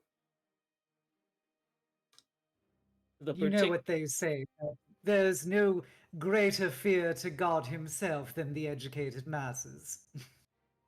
I can't say I've ever heard that one before, but I'll take your word for it. But the volume in particular was on a region roughly of the northern end of Chicago modern. It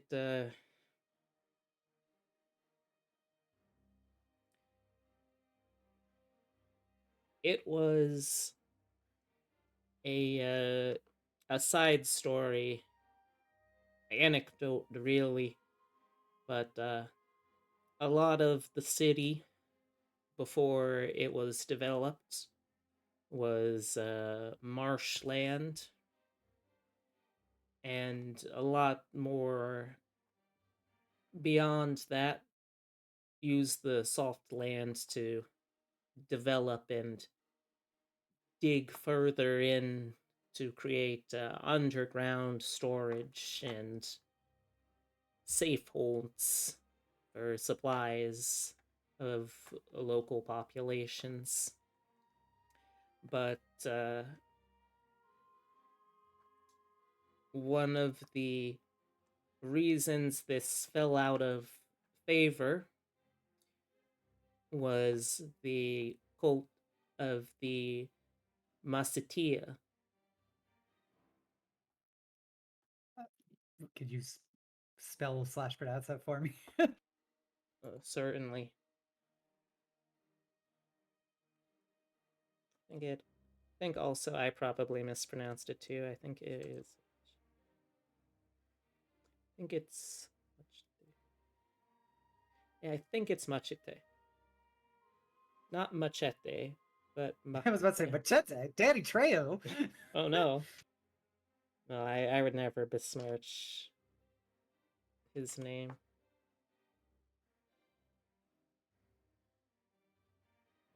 I'm gonna confirm myself real quick.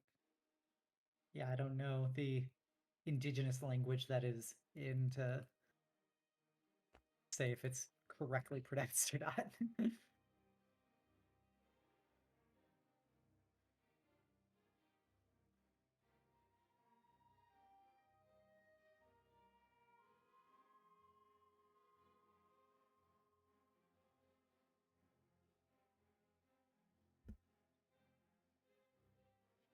All right, Cult of I confirmed it is Machidehe. Machitehe. Mm-hmm. Kind of like Tehe, but Tehe. Yeah, that works. Machitehe. Okay. So this cult of Machitehe. Yes,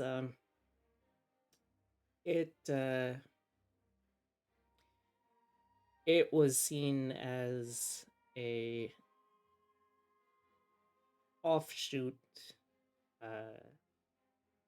splinter from the more accepted beliefs regarding spirituality and the nature of the unseen world, but it was a it was supposedly an entity that promised safety from scarcity and bounty more than enough to live by in return for service. It grew to be too dangerous to the average member of the tribes, though. They answered to no greater authority than the Machidehe. And what started off as an odd belief grew to take hold into a full-on religion, one more than willing to seek out the uninitiated for sacrifices. The story goes that the cult itself was eradicated. A coalition of medicine workers from several local tribes of the Illinois were able to defeat the creature. Not totally the creature, but most of it. They used flames conjured from their medicines to burn away the arms, the leg, the head, the body of Machidehi, but the heart itself was a little too resistant. With the cult slaughtered down, though, for their crimes against their tribes, they were buried alongside their idol, and the underground networks that had been used by the tribes prior sealed off and wiped away from records they would share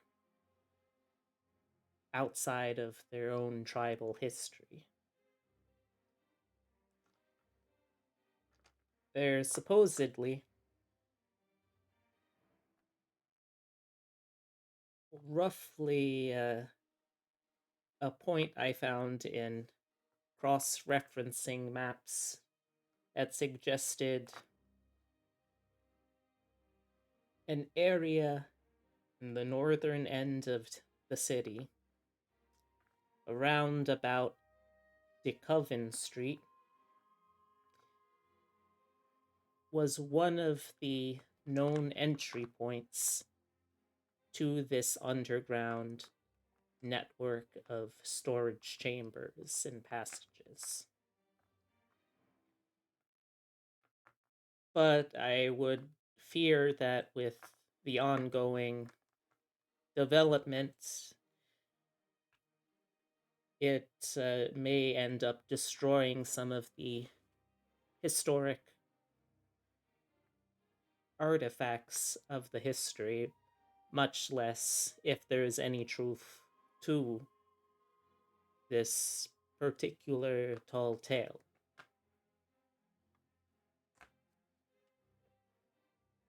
I see, I see. It seems that you were intimately acquainted with this work, very personally involved in the research, very well developed.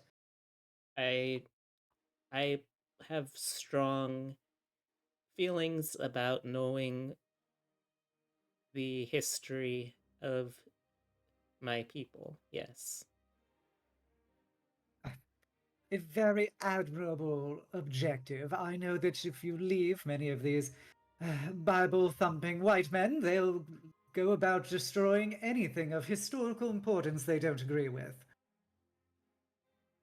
Unfortunately, yes. Well, I assure you, Miss Ironstacks, that I am a stalwart defender of knowledge and history, and I do not have a vested interest in trying to destroy your people's legacy. Well, that's certainly good to hear. So, if I'm able to, I certainly think that my associates and I will try and find these missing tomes and return what we can to you. Oh, if you're capable of that, my thanks. I can only advise you as far as the stories I've been taught. But if you're able to work from that, I can certainly oblige you with any stories that I do know.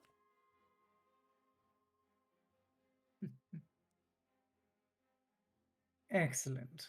I'm sure that you will be a great reservoir of information in the coming days.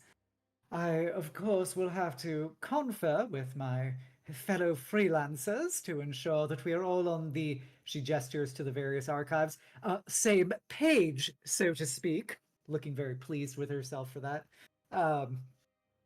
And I definitely think, though, that our next path is seeing where twisted modernity ties in with this underground webway of potential nefarity. I should Okay. certainly help, so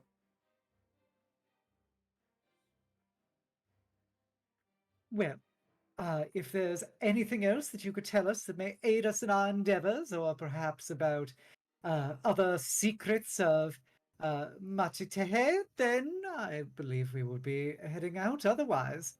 well, if the old story is anything to go by, it likely doesn't take kindly to fire. And if my work based off of the maps of the city are correct, you might still be able to find some evidence of the original passages and chambers if you start looking over in over and around DeCoven Street. Excellent. Fire it is. We're so classically incendiary for most of these superstitions. Just one more thing. Could you perhaps give me some examples of this, perhaps native pictographics or other indigenous language so we can perhaps have a better chance discerning fact from fiction in our pursuits? Well, I suppose there is no harm in that. She takes out a folder, and it's mainly drafts that she has using some of the written pictographic languages used by the Illinois tribe region. This is the Excellent. basics. Might be a bit complicated for someone coming from English speaking, but Oh, I could say I'm quite proficient in piecing apart various languages, so I will give it my full attention. You have indeed been invaluable. I look forwards to seeing my stories returned. Indeed. I assure you we will return to Ithaca once more, victorious. And if we have any other questions, I hope that you will be made available. I just work down here, so I am certainly not at a loss for visiting hours. Excellent. Thank you so much, Miss Ironstacks. You've been indeed invaluable. All right. And Does Xenobia will... does Sorry. anyone who is with Xenobia down there want to add or ask anything? No, I think that covered most of it. All right. Anything from Parrot? No? Okay. All right. Xenobia will curtsy and rejoin the rest of the crew. Okay. All right. So, next, I think let's... Okay. Next, let's go into what Geronimo is researching. Or August, rather. So, August, I am going to say you can make a academia occult roll here. And I will say, since you have the active resources here, you're not in any real rush, add a +3 to the result.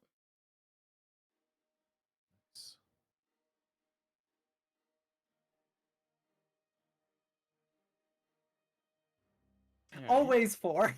It's very consistent for some reason. Yeah. But that is without the +3, so it would be a 7. All right. So with a 7 total, I think that... Let's see. Would you like this information shared in a private channel? Yes, please. All right. I will be right back then to the majority of the call. Oh, hi, chat. How you doing? Yeah, how goes it? I get in the lore. That's all I care about is The lore. lore is tasty. Remember, Xenobia's got a hell of a debrief for you guys. at any point, any of y'all are more than welcome to keep things secret from other players. I am more than happy to do that service. Okay. But yeah, I'm gonna be very excitedly giving you guys all the kinds of magical info. And Min is going to summarize it in 1 or 2 words. Oh, Brigitta is mostly going to respond with something along the lines of, if I hadn't seen the meat myself, I probably wouldn't believe any of this. But since you have, I think it's time that we go into creative solutions. Kill the thing? Yes, but it's not quite just the matter of just killing the thing. It's killing the thing in the right way. To quote Uncle, magic must defeat magic. Bullet in head? Fire bullet? I That's think actually you're a gonna. good question. Have tracer rounds been invented yet? Definitely not, because in the current timeline, smokeless rounds haven't even been invented yet. That's not until the 1890s. Yep. well, you can kind of round up a couple of decades for scientific development thanks to mad science. gonna look at when was the tracer round invented. Oh yeah. Don't mind me. I'm finding Oh. the sun being a mischief man again. 1915. So we got Ooh. time. Yeah, there's mad science. Yeah, of course you could try and get mad science fire bullets. That 100% exists. Mm-hmm. But Absolutely. do you trust mad science fire bullets? You know? I trusted mad science radiation for a while. Which is not a great idea. Tell that to my party. In a Hell on Earth campaign, our junker made a machine gun that leaked magic radiation and mutated the guy whose car it was in. That sounds about right. Over time. It was great. But yeah, so fire will definitely be the key to things. All of Yeah. you lovely gun people are probably gonna have to come up with a creative solution. Or assuming, yeah, let's be honest. There was the last of the followers of the of this cult were buried with their god. They're gonna be zombies. We know they're gonna be zombies, so we know at least people with guns can be occupied killing zombies. I might be able to throw things that are on fire. You should be able to, yeah. Yeah. Get you some Molotovs. That's what Augustus could do. Just kick some Molotovs around. Yeah, drop kick a Molotov. That's really living life dangerously, but I respect it. I'm trying to figure out a way to keep the boy from opening the curio. Did he do that again? Yes, but I moved the duck, so it's not going to be a problem.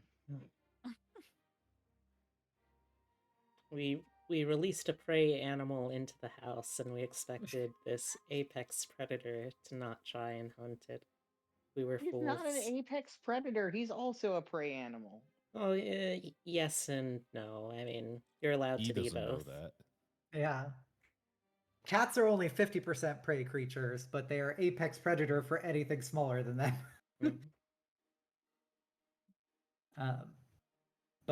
Yeah, so we've got clearly a famine spirit, and potentially some zombie Native Americans. Fun. In addition to probably a black sorcerer for the for Mr. Linton. Do you think that's a Mr. fun Lin- idea? I'll have to write that down. Maybe we could have the undead Native Americans buried in some sort of, I don't know, grave ground that's been repurposed. Maybe they put animals in there now or something. What if Poltergeist and Pet Cemetery intermixed? Oh, that'd probably be a pretty good movie. Another example of damn white people. Is secret Accurate. time over? Almost. Okay. If anyone so- wants to take a quick bathroom break or anything like that, you've got a couple of minutes. I'm gonna grab something to eat. Do you Alright. think that a bullet would work on the gross man? I mean, if he's a man. Is the assumption, yes? Yeah, if he is still a man, then yes. But, He is meat? he is likely going to have some layers of resilience put on him as much as the pounds that he has put on him through his voracious appetite. Ew. Gross. Man. But White men. Always white men, the cause of all problems in life. So I think after I do the debrief and we talk about all this info and what to do, I think we need time to gather our supplies and stuff and properly gear up to go down there. I.e., I want time so I can finish learning my spell. Yeah, you've done a lot today. You're allowed to take a break if you want. And I think that would also give us time to gather together any incendiary things, light sources, etc., because we're going underground into presumably not well illuminated areas. So, and that will also give time that if you want to have Augustus pumping out Molotovs, like a Actually, nice yeah. flaming cow being milked of its sweet, sweet incendiaries. Ugh. That is a disgusting image, and I love it. I don't know how you found your way to that description. Because it's, the liquid of the Molotov cocktail, and I just had this idea of being milked of Molotov. So you're saying it's a White Russian Molotov cocktail? Yes. Oh my god. Ugh, I need to buy vodka. I need a drink I wish after I that. drinked. No, I want to make a White Russian. You gonna mix in some Fireball to make it a flaming White Russian?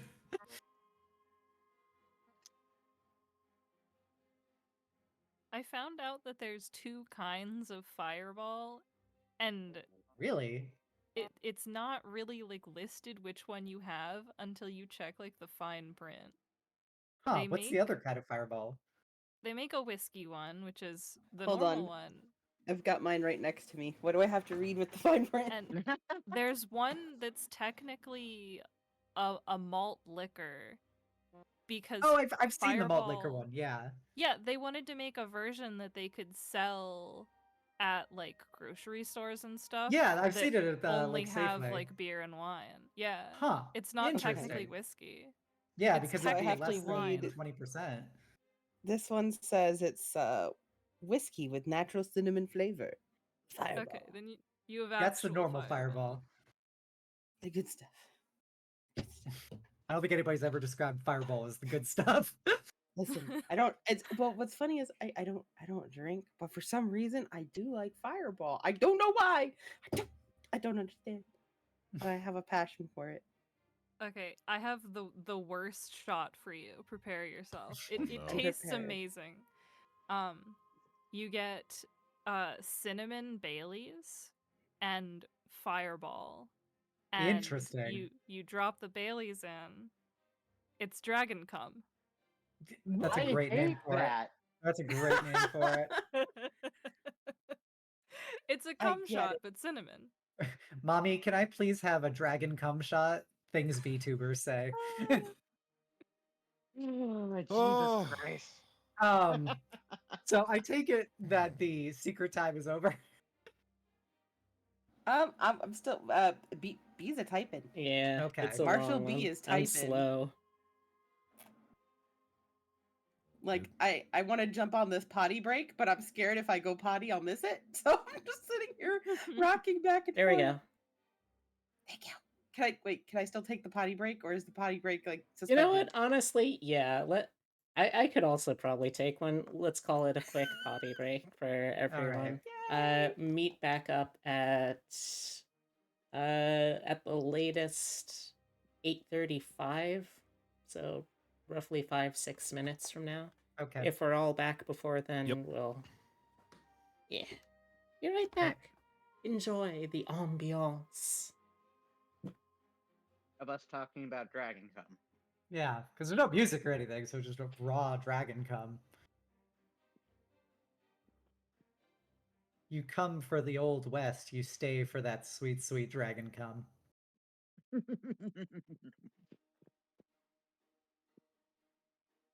When I was in Vegas recently, I had a chocolate cake shot, which was very surreal.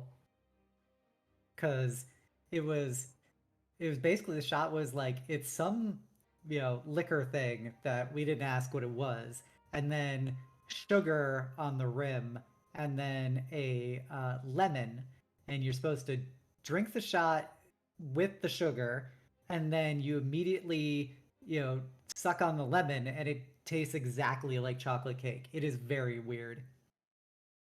So it's like a tequila shot, but weird. Yeah, it's like a tequila shot but sweet. And we had it for breakfast, and it was tasty. It was just very surprising that it. Wait. For breakfast? It was Vegas. We were at an Irish Okay.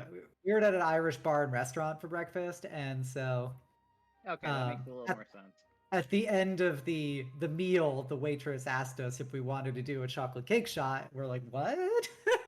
And then we did it, and we're like, wow, that was really tasty, and did in fact taste just like chocolate cake. Which you wouldn't think something that involves a lemon would taste like chocolate cake, but it does. Also, I apologize if my chewing's being picked up by my mic. It is not.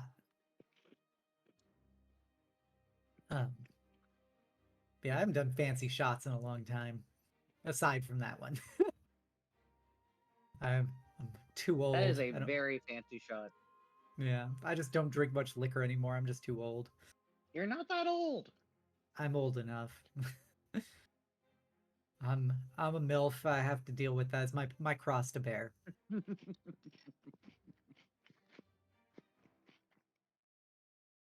I'll be 35 in October. Best of my life's behind me. Which Better is a not be filthy behind lie. you. It was a filthy lie. You know, because I didn't transition till 30, so you know, it was not great beforehand. Mm-hmm. Best years of your life are ahead of you. Fuck Yep. it. Yep. My MILF days. It's what I've been working my whole life towards. Others make that milk money. I want to make that MILF money. That sweet MILF money.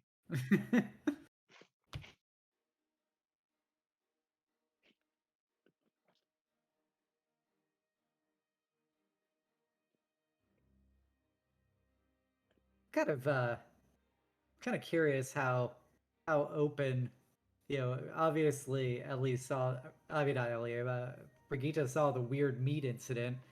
I'm not sure how you know, invested in the occult that she is vis-a-vis like the entire party of spellcasters. We can also explain away Min. And Min's got that mysterious power of the East. Despite being born in the maze. Yeah, the maze has a very, very significant Asian population. Oh, absolutely.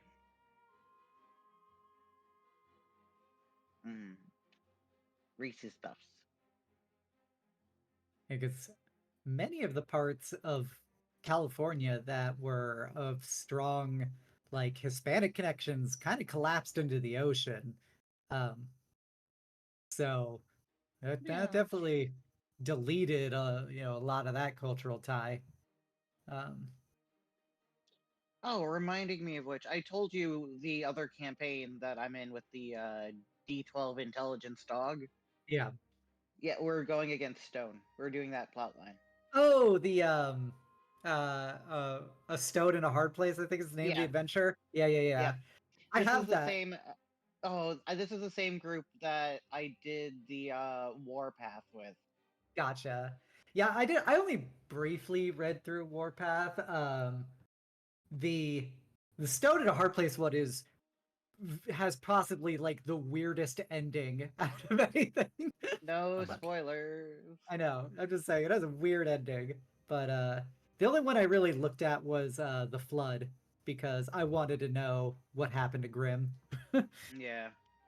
I have a feeling we won't be doing the other two Reckoners, only because this group's been together a while and I think they've already done it Gotcha. a while ago. And Uh-huh. I just happened to come in halfway through. Gotcha. Yeah, Flood is interesting for how it's set up.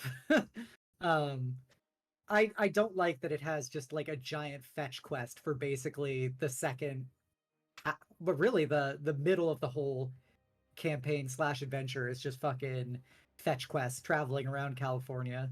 Um just a showdown in Los Angeles.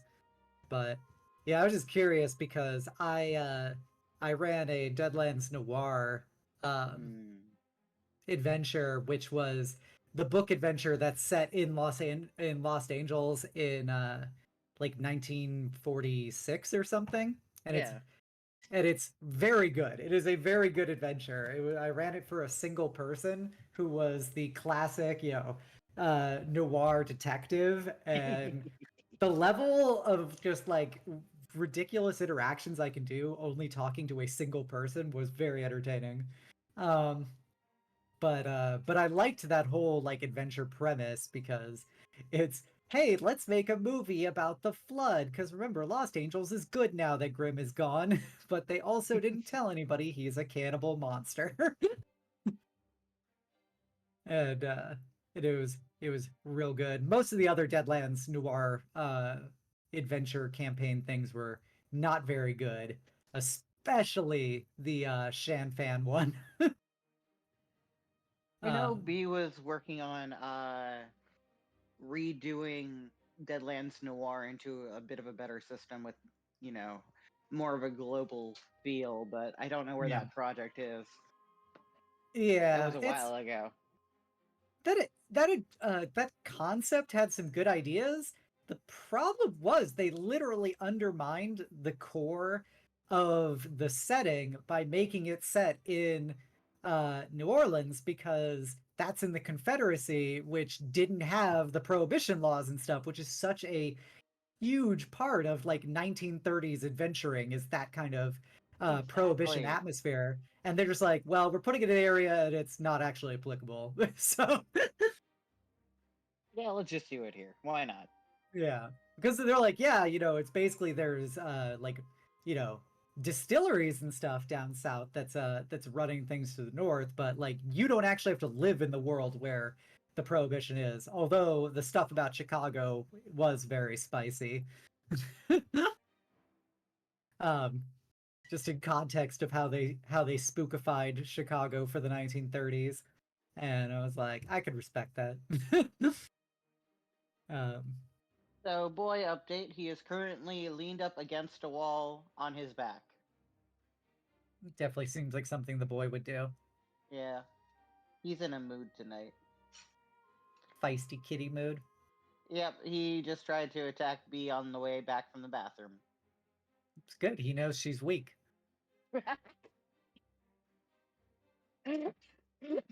He can't hear this. All right, shit. I am back. Welcome back. Welcome back. So where were we? Everybody is back. So if secret time is over, Yes, secret time is over. we can do a debrief about what we learned from Iron Stacks.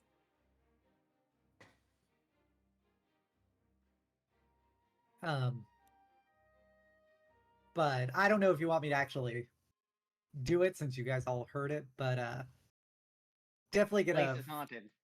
yeah, Moon's haunted. But yes, it seems that Mr. Linton was potentially involved with very nefarious plots that involve secret Native American ritual sites. Truly exciting. White men. Yes.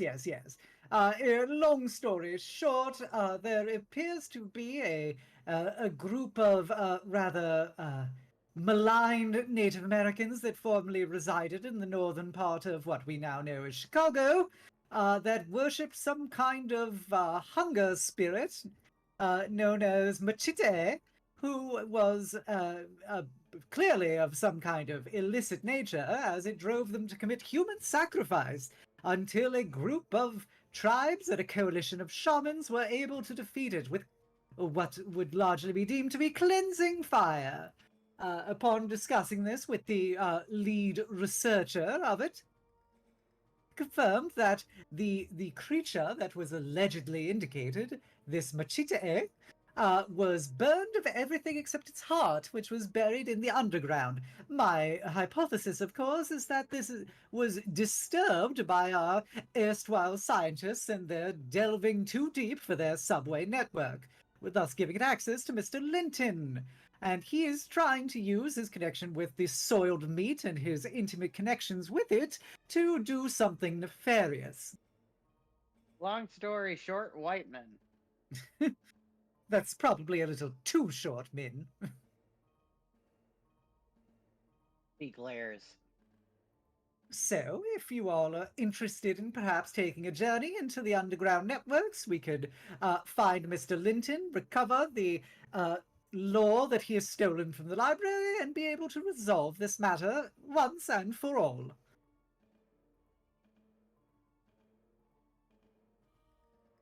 Any Alright. questions from the class? Oh, fire. Yes. I know that many of you have a penchant for distance arquebusiering. However, it says that if these superstitions are to be believed, that this machete is weak to fire, so possibly it and any of its servants would be as well.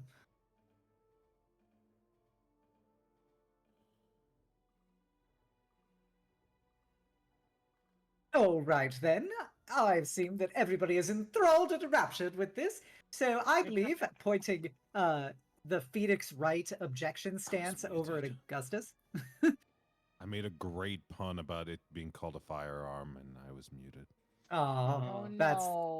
the true Oh tragedy. no. By the way, while you were up here, just to give you something to go off of, while you were up here waiting for people, you are able to see that the mural is a bit unusual looking in that an awful lot of the city seems to be not quite as developed as it should be.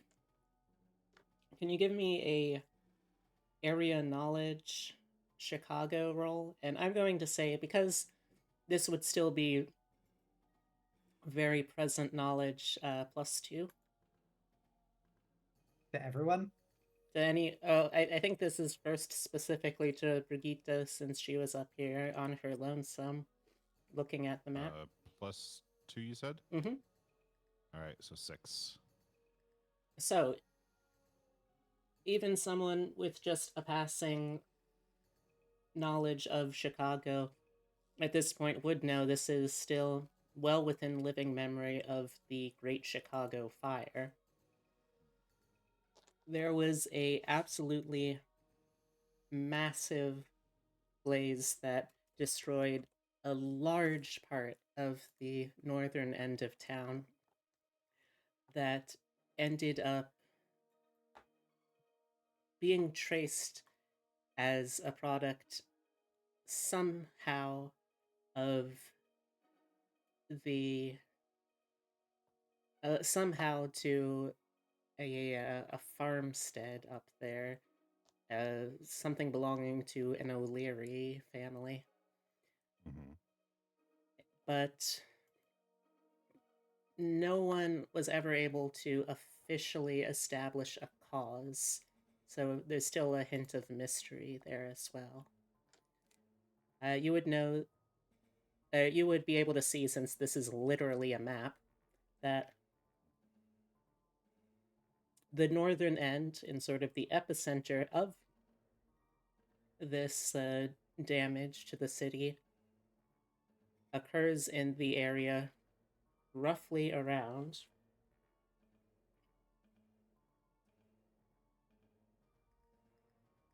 no prizes for guessing it, DeCoven Street.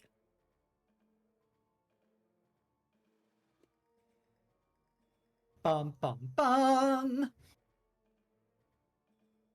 That's just history. That's Mhm. just historical fact right there.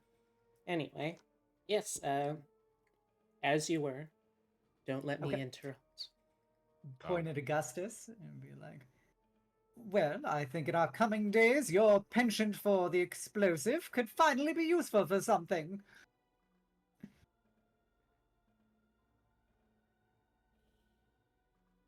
Perhaps you could make some incendiaries. I know that our dear diminished Min has quite the capacity for throwing objects with great accuracy. Why do you do that? Do what? Say things like diminished. Your mother is a public litter.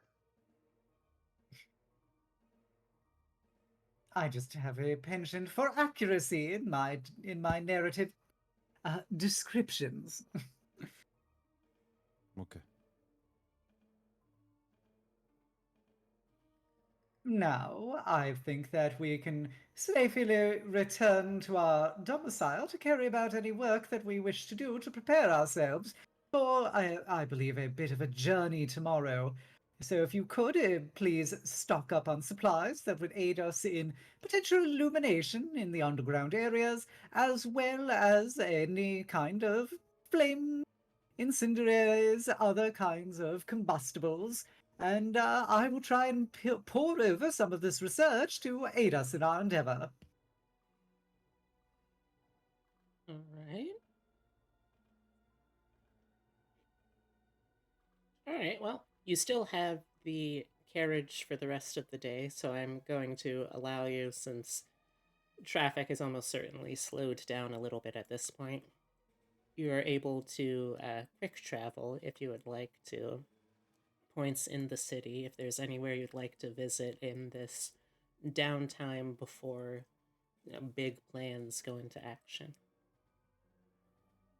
I don't think there's been enough time for results for my stuff yet, so we'll just clean my gun and get ready, get new ammo in there.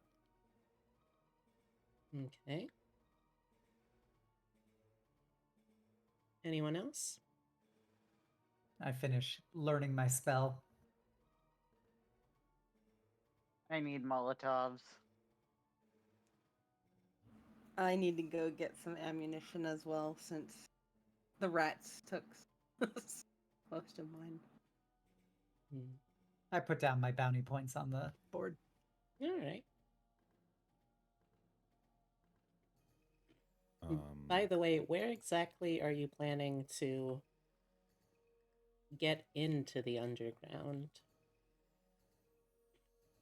Is there an entrance at Jacobin Street? Historically, that's what's suggested, but I am but a humble stater of narrative fact. I can do Okay, nothing more. If I recall, we previously looked into this when we went in the underground last time. So can we corroborate what we figured out last time with where around Jacobin Street would be a potential path? As mentioned, they have done a lot more of the digging and development work already in the northern end of the city, so yes, I think it's more than possible, and in fact quite likely, that that part of the city has been developed in the underground. Excellent. So we can head there and see if we can perhaps find any less trodden paths. Excellent. Okay. Let me see something.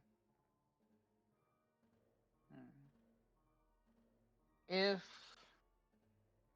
the more explosive-minded of our posse can get me some things that'll explode on contact, I might be able to find a way in. Interesting. Talk to Father Molotov. But there should be, if Linton has gotten access to it, or anybody else has gotten access to it, there should presumably be a already exposed path. Maybe it might not be obvious, but there should be a way in. What about that hole that Tim almost got eaten in? That was here. That's like over by here. Yes, but would that potentially connect? I don't know. So the other end of that was in a offshoot of the tunnel that you accessed through the train yard. Okay, so different tunnel. It wouldn't be a bad start, though. Yeah. I doubt our employer would be happy if we blew up a hole. Correct.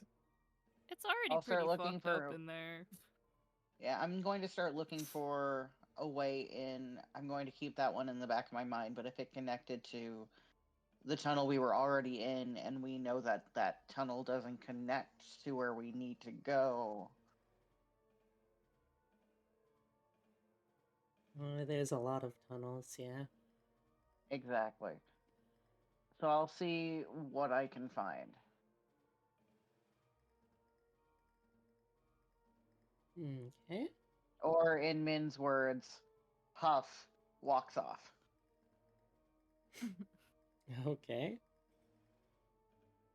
Is the good father able to make explosives? Yes, but I'd have to go out to the store and get some. I can help finance if you need.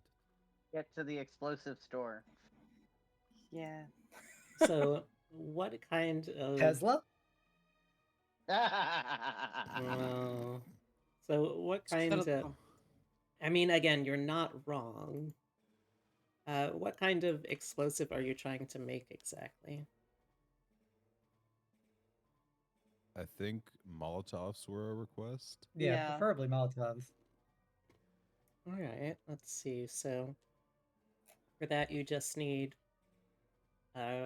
fuel, rag, bottle, or container, and isn't there something that A like fuse.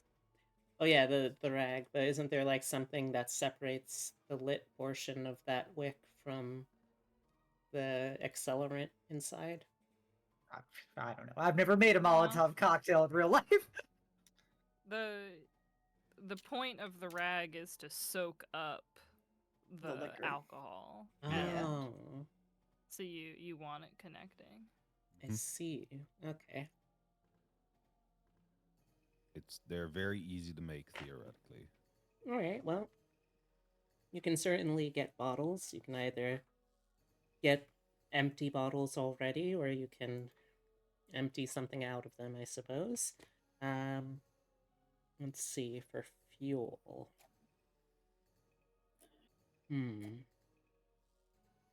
Would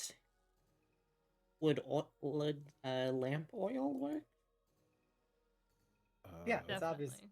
Yeah. It's obviously not as effective as napalm or something, but Mhm.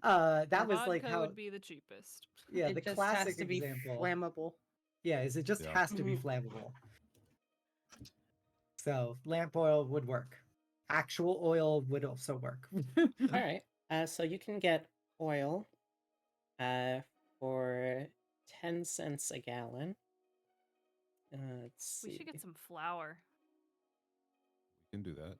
For more explosive. You can get flour for, let's see, it says, so it doesn't give a specific quantitative amount, but it says, I assume its flour is usually sold by the By the by the pound pound? or bag or something. Yeah. Let's see.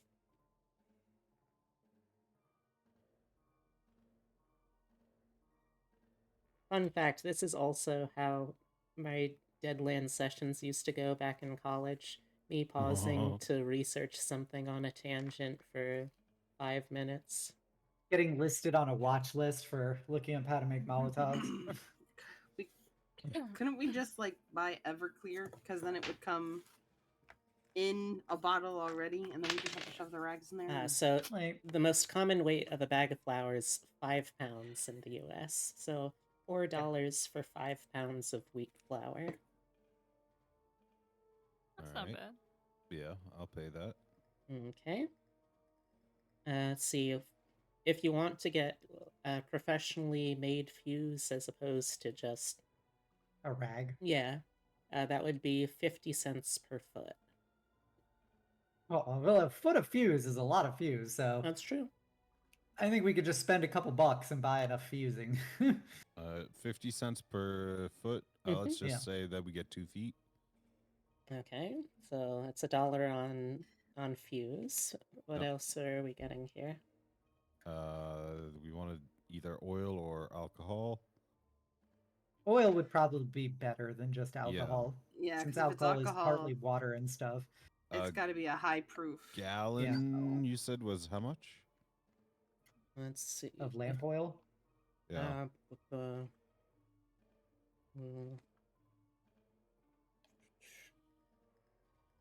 Couldn't 10 we cents just, like, per start gallon. 10 cents per stealing the gallon. lamps Okay. off the tables? 2 gallons. How's that sound? Yep, that I sounds like mean, probably enough. You could technically start stealing things, but you But also fine, we are have money. and I you're have like so much money. you're currently being employed by someone who has like the biggest general goods supply store in the city, so you're probably good. We ride up to his office. Hey, Right? we need to make Molotov cocktails to kill zombies. We're gonna We'll leave that explain part out. later. I mean, Have we thought of just asking him? No, we're not gonna ask him about the. I about will us say going to the underground. he will want another status report tonight after y'all are done with this, ideally. So you Yeah, we can give you a should status report consider that we- what to say to this man. Yeah, we think we know where Linton is and everything. We're not gonna talk about the evil spirit and all the explosives we're loading up on. Fair. We fair. just give him the bad news that the guy that Yep. was delivering his meats was also having sex with his meats. Yes. That's all. God. Stop but- serving meat immediately. yeah. I I mean, think that's we important can- to tell a guy. Mm. Yeah, finish shopping and then probably wrap it up since it's just about 9. Yeah. Mm. Actually, let's say 2 feet of the fuse. Okay, so that's $2, I believe. Yep. Yeah. No, Mhm. wait. Two That would be feet. that would be $1. that would be $1 for 2 Yeah. feet. It's 50 cents a foot. So Oh, you get sorry, 4 4 feet. feet. 4 feet, yeah, is what I meant. Also, I Uh, hope you're making notes of this in your inventory. I am tracking the money. I need someone else to track the stuff. All right, who That should be wants to? Augustus, the person making it. I'm not Augustus! It's just August. Sorry, August, whatever. We like to get silly here. All I think of is Augustus Gloop. Oh, Augustus Gloop. no. Oh God. See? So Catchy. August should be writing down the actual ingredients. Yep. 2 Okay. gallons of oil. 4 Do I have a feet, place I can write this? Like, can I DM Yes. this Inventory. to? your equipment. Go to the MISC category on your character Misc. sheet. Okay, hold on. Scroll MISC. down. And you have an equipment section. Equipment. Okay. Yep, just write it down there. All right. Go ahead. Read it to me. 2 gallon of oil. 4 feet of fuse. Did we purchase anything else? No, I can't remember. The flour, the $4 Oh yeah, for the 5 pounds of flour. 5 pounds of flour. What kind of containers? We need to buy glass I know containers. we need like bottles. Bottles, Bottles are like, probably incredibly How cheap. many? Well, let's see. I don't know. It doesn't give me something for bottles, but it says an empty keg of 5 gallons capacity is only $1.50. So Uh-huh. So So we'd we- say $1. You could get enough bottles to hold all the fuel. let's say $1 for 5 10. cents, 10 cents per bottle. 10 cents at the most, I think. 5 Yeah. cents feels right. Okay, so I'll take 20 bottles for $1. Okay. And as far as I'm aware, that's like all the core stuff you really need. Yeah. Now, Let's the see, question that's is, a bottle, are you that's a assembling bottle. all of that here in the Oh my. hotel? And if so, how are you transporting it? Because 20 bottles, pretty Well, bulky. we aren't necessarily making 20 bottles for tonight. It's probably more like 10. Okay. All right, then I'm gonna need. Okay, I'm gonna need a I demolition could try and persuade the roll. man while they move the bottles. Oh, Buying various supplies by themselves, they're all kind of innocuous. yeah, I would say so. Like oil, Like- perfectly reasonable thing to buy. Fuse, I mean, a little odd, I suppose, since there's not really much mining activity. But hey, I mean, they're still doing the underground construction. Maybe it's for that. Yeah. None of this is you're on a watch list material. Yeah. You know what? If it makes you feel better, here. Gonna roll a quick little luck die. Highs or lows? Aye. Okay. Then don't worry about it. I don't like the sound of that. Right. So Alright. If you yeah, picked lows, like- the answer was still going to be don't worry about it. Yeah, that's why I don't like the sound of that. But yeah, so I feel like the shopping trip in its own right should not be something to worry about. You don't have to worry about the LAPD rolling up on you. Yeah, Chicago's sheriff's department has bigger things to worry about, I would say, than keeping a track of every single person buying things. Hmm. I have a light source, like I have a lantern. Mhm. Yeah, if- lantern as well. So I think we have enough individual light sources. So if there's any miscellaneous supplies that you guys can think of, that would be helpful.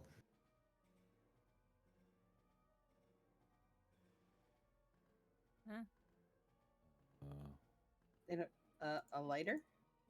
Or was that not invented yet? I have No, the match. lighter actually I have- predates the match, Yeah. funnily enough. Yeah, but the I have match matches. also I have a does box exist. of 100 matches. You can get Yeah. matches, you can get lighters. In fact, I mean, you're gonna have more than enough oil if you want to get a lighter too. Yeah. I have so many things. I have handcuffs. Well, those could be useful. You don't necessarily have to kill any people that get involved. It's true. Surprise, that's not going to happen. Probably not, Um, but you know. I have locksmith's tools. I have All yeah, right. I guess have we a get bunch some of like shit. chalk or something to mark our trail. Oh, chalk would be good. Yeah. Yeah, you can. anything I like think that? you can get chalk. Chalk has to be cheap. Like it's literally chalk. Yeah. I'm. Maybe. Yeah. Question, Marshall. Mhm. Are we wrapping up? I've got little guy who's got to get in bed.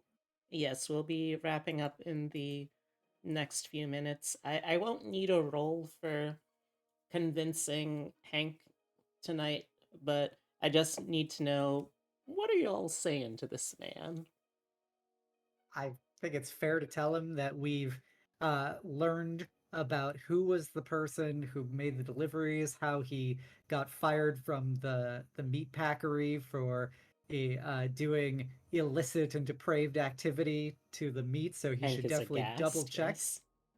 And then we were able to track down his subsequent employment to the library, wherein we were then able to discover that he has potentially fled into the underground in the northern part of the city. So we're going to go pursue him tomorrow, and get answers for what happened and his connection with all of the disappearances of objects and various malign activities that have occurred in the hotel following his deliveries and the rats and stuff. So, All right. does everyone agree that's kind of fair? Yeah. Yeah. Yeah. All right. Now, the other thing I would like is a demolitions roll to assemble these bots. Since you do not have active flames right now, it's going to be very easy. But I still need to have the roll just, to see if maybe things get a little banged up or seals are a little looser than intended, just to Just to set some reliability numbers for next time. It is a knowledge skill, Geronimo. Thank you. Yeah, I figured.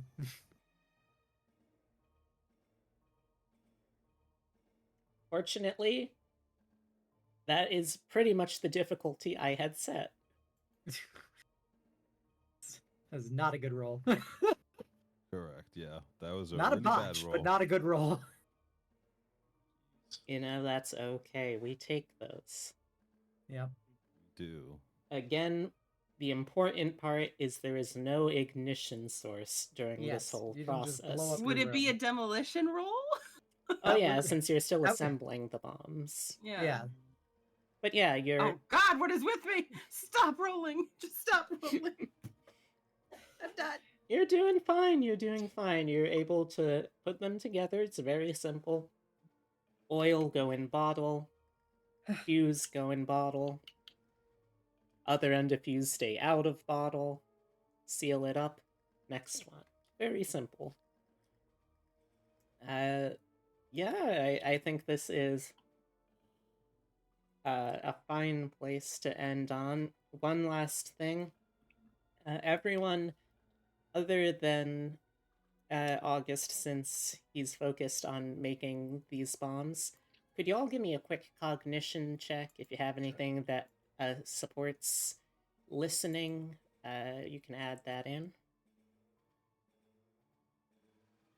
Cognition. 6, 15. 6, 6, and 1. Oof. Ooh, Parrot! Brigitta with the 15, though. it is one of my good skills. So, Brigitta, as you're standing, you're sort of coolly surveying the situation, watching the progress of your preparations for the day to come. You find your ears perking up at faint noises outside. Turning towards the window to focus more intently as your eyes adjust to the light, you can see outside, into the train yard adjacent, there is the activity of people moving. You can't see much in the way of specifics, but you can clearly make out there is one person who is approaching another in the shadowy yard. And Uh-huh. as they get closer, it looks like they're perhaps talking.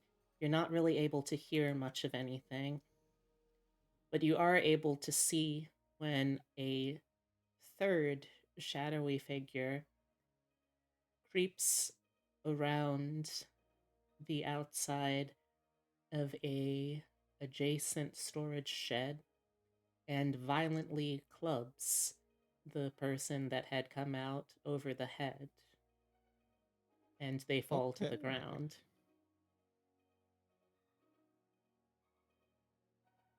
That's all. I'll communicate that to the others. And I need to really go now because it is. Alright. That's fine. Yeah. This is pretty much a good of a cliffhanger as I am going to be able to get here, so I'm more than happy with that. All right. Gonna quickly go through the cast again. I want to let's do this in reverse order. Obsidia, where can people Obsidia. find you? You can go find me on that link over at twitch.tv x Obsidia X. I stream D&D and art and other games. Go check me out. The end. What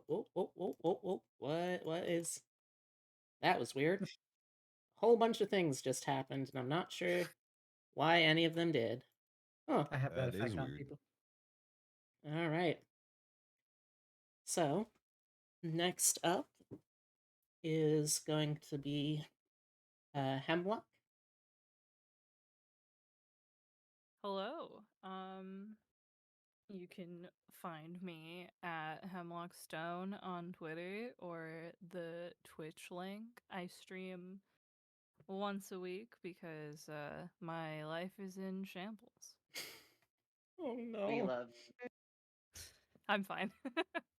I started a new job. Oh, Yeah, you're a real cool gothic bartender now. Not for a gothic Yep. bar, just a bartender who is coincidentally also gothic. Half of our beers are Star Trek references, so That's not exactly fantastic. upset. All right. Continuing up the list, Geronimo. find me Geronimo Kiddo on Twitch. Stream every days, but Mondays and Fridays. I am not a cool bartender. You're still a pretty cool mom, I think.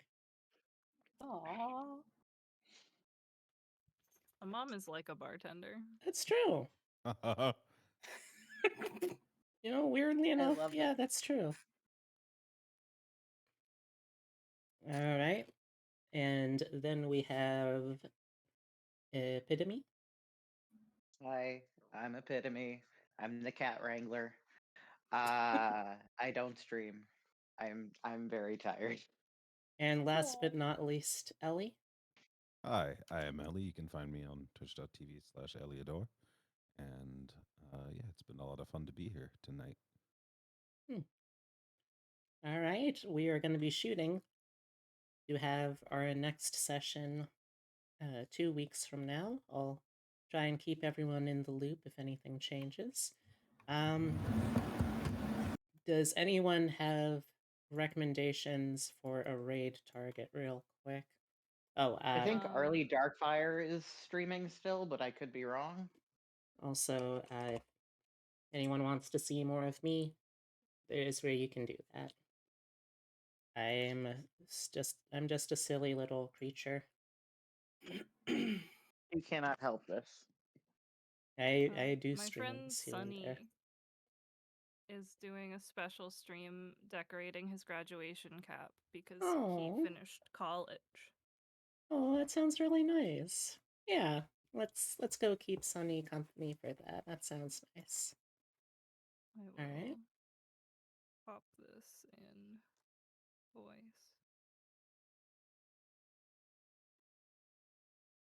Okay.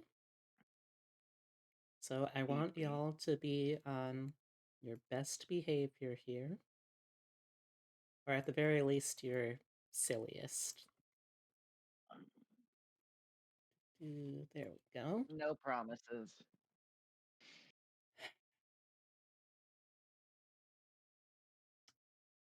So many of the things you choose to be are so challenging. All right. We're gonna be Where'd my mouse go? raiding Sunny. If you're coming along for this raid, here's some raid messages you can use. Take the first one if you're a follower or just been hanging around. Take the second one if you want to use some subscriber emotes. And, well, I'll hopefully see some of y'all soon. You can find more information about me on pretty much all of the socials I listed up there. I am not going to be streaming tomorrow, but I am going to be streaming next on Saturday, 12 p.m. EST. I'm going to be doing more with the third tabletop stream has struck my schedule. That is going to be on Saturday, 12 p.m. EST. It is going to be some real cool Pathfinder. All right, I'm gonna give y'all a hug. A smooch if you prefer. And until I see you again, take care, because somebody cares about you. All right, I love y'all. Goodbye. Bye. Bye. Bye. None night.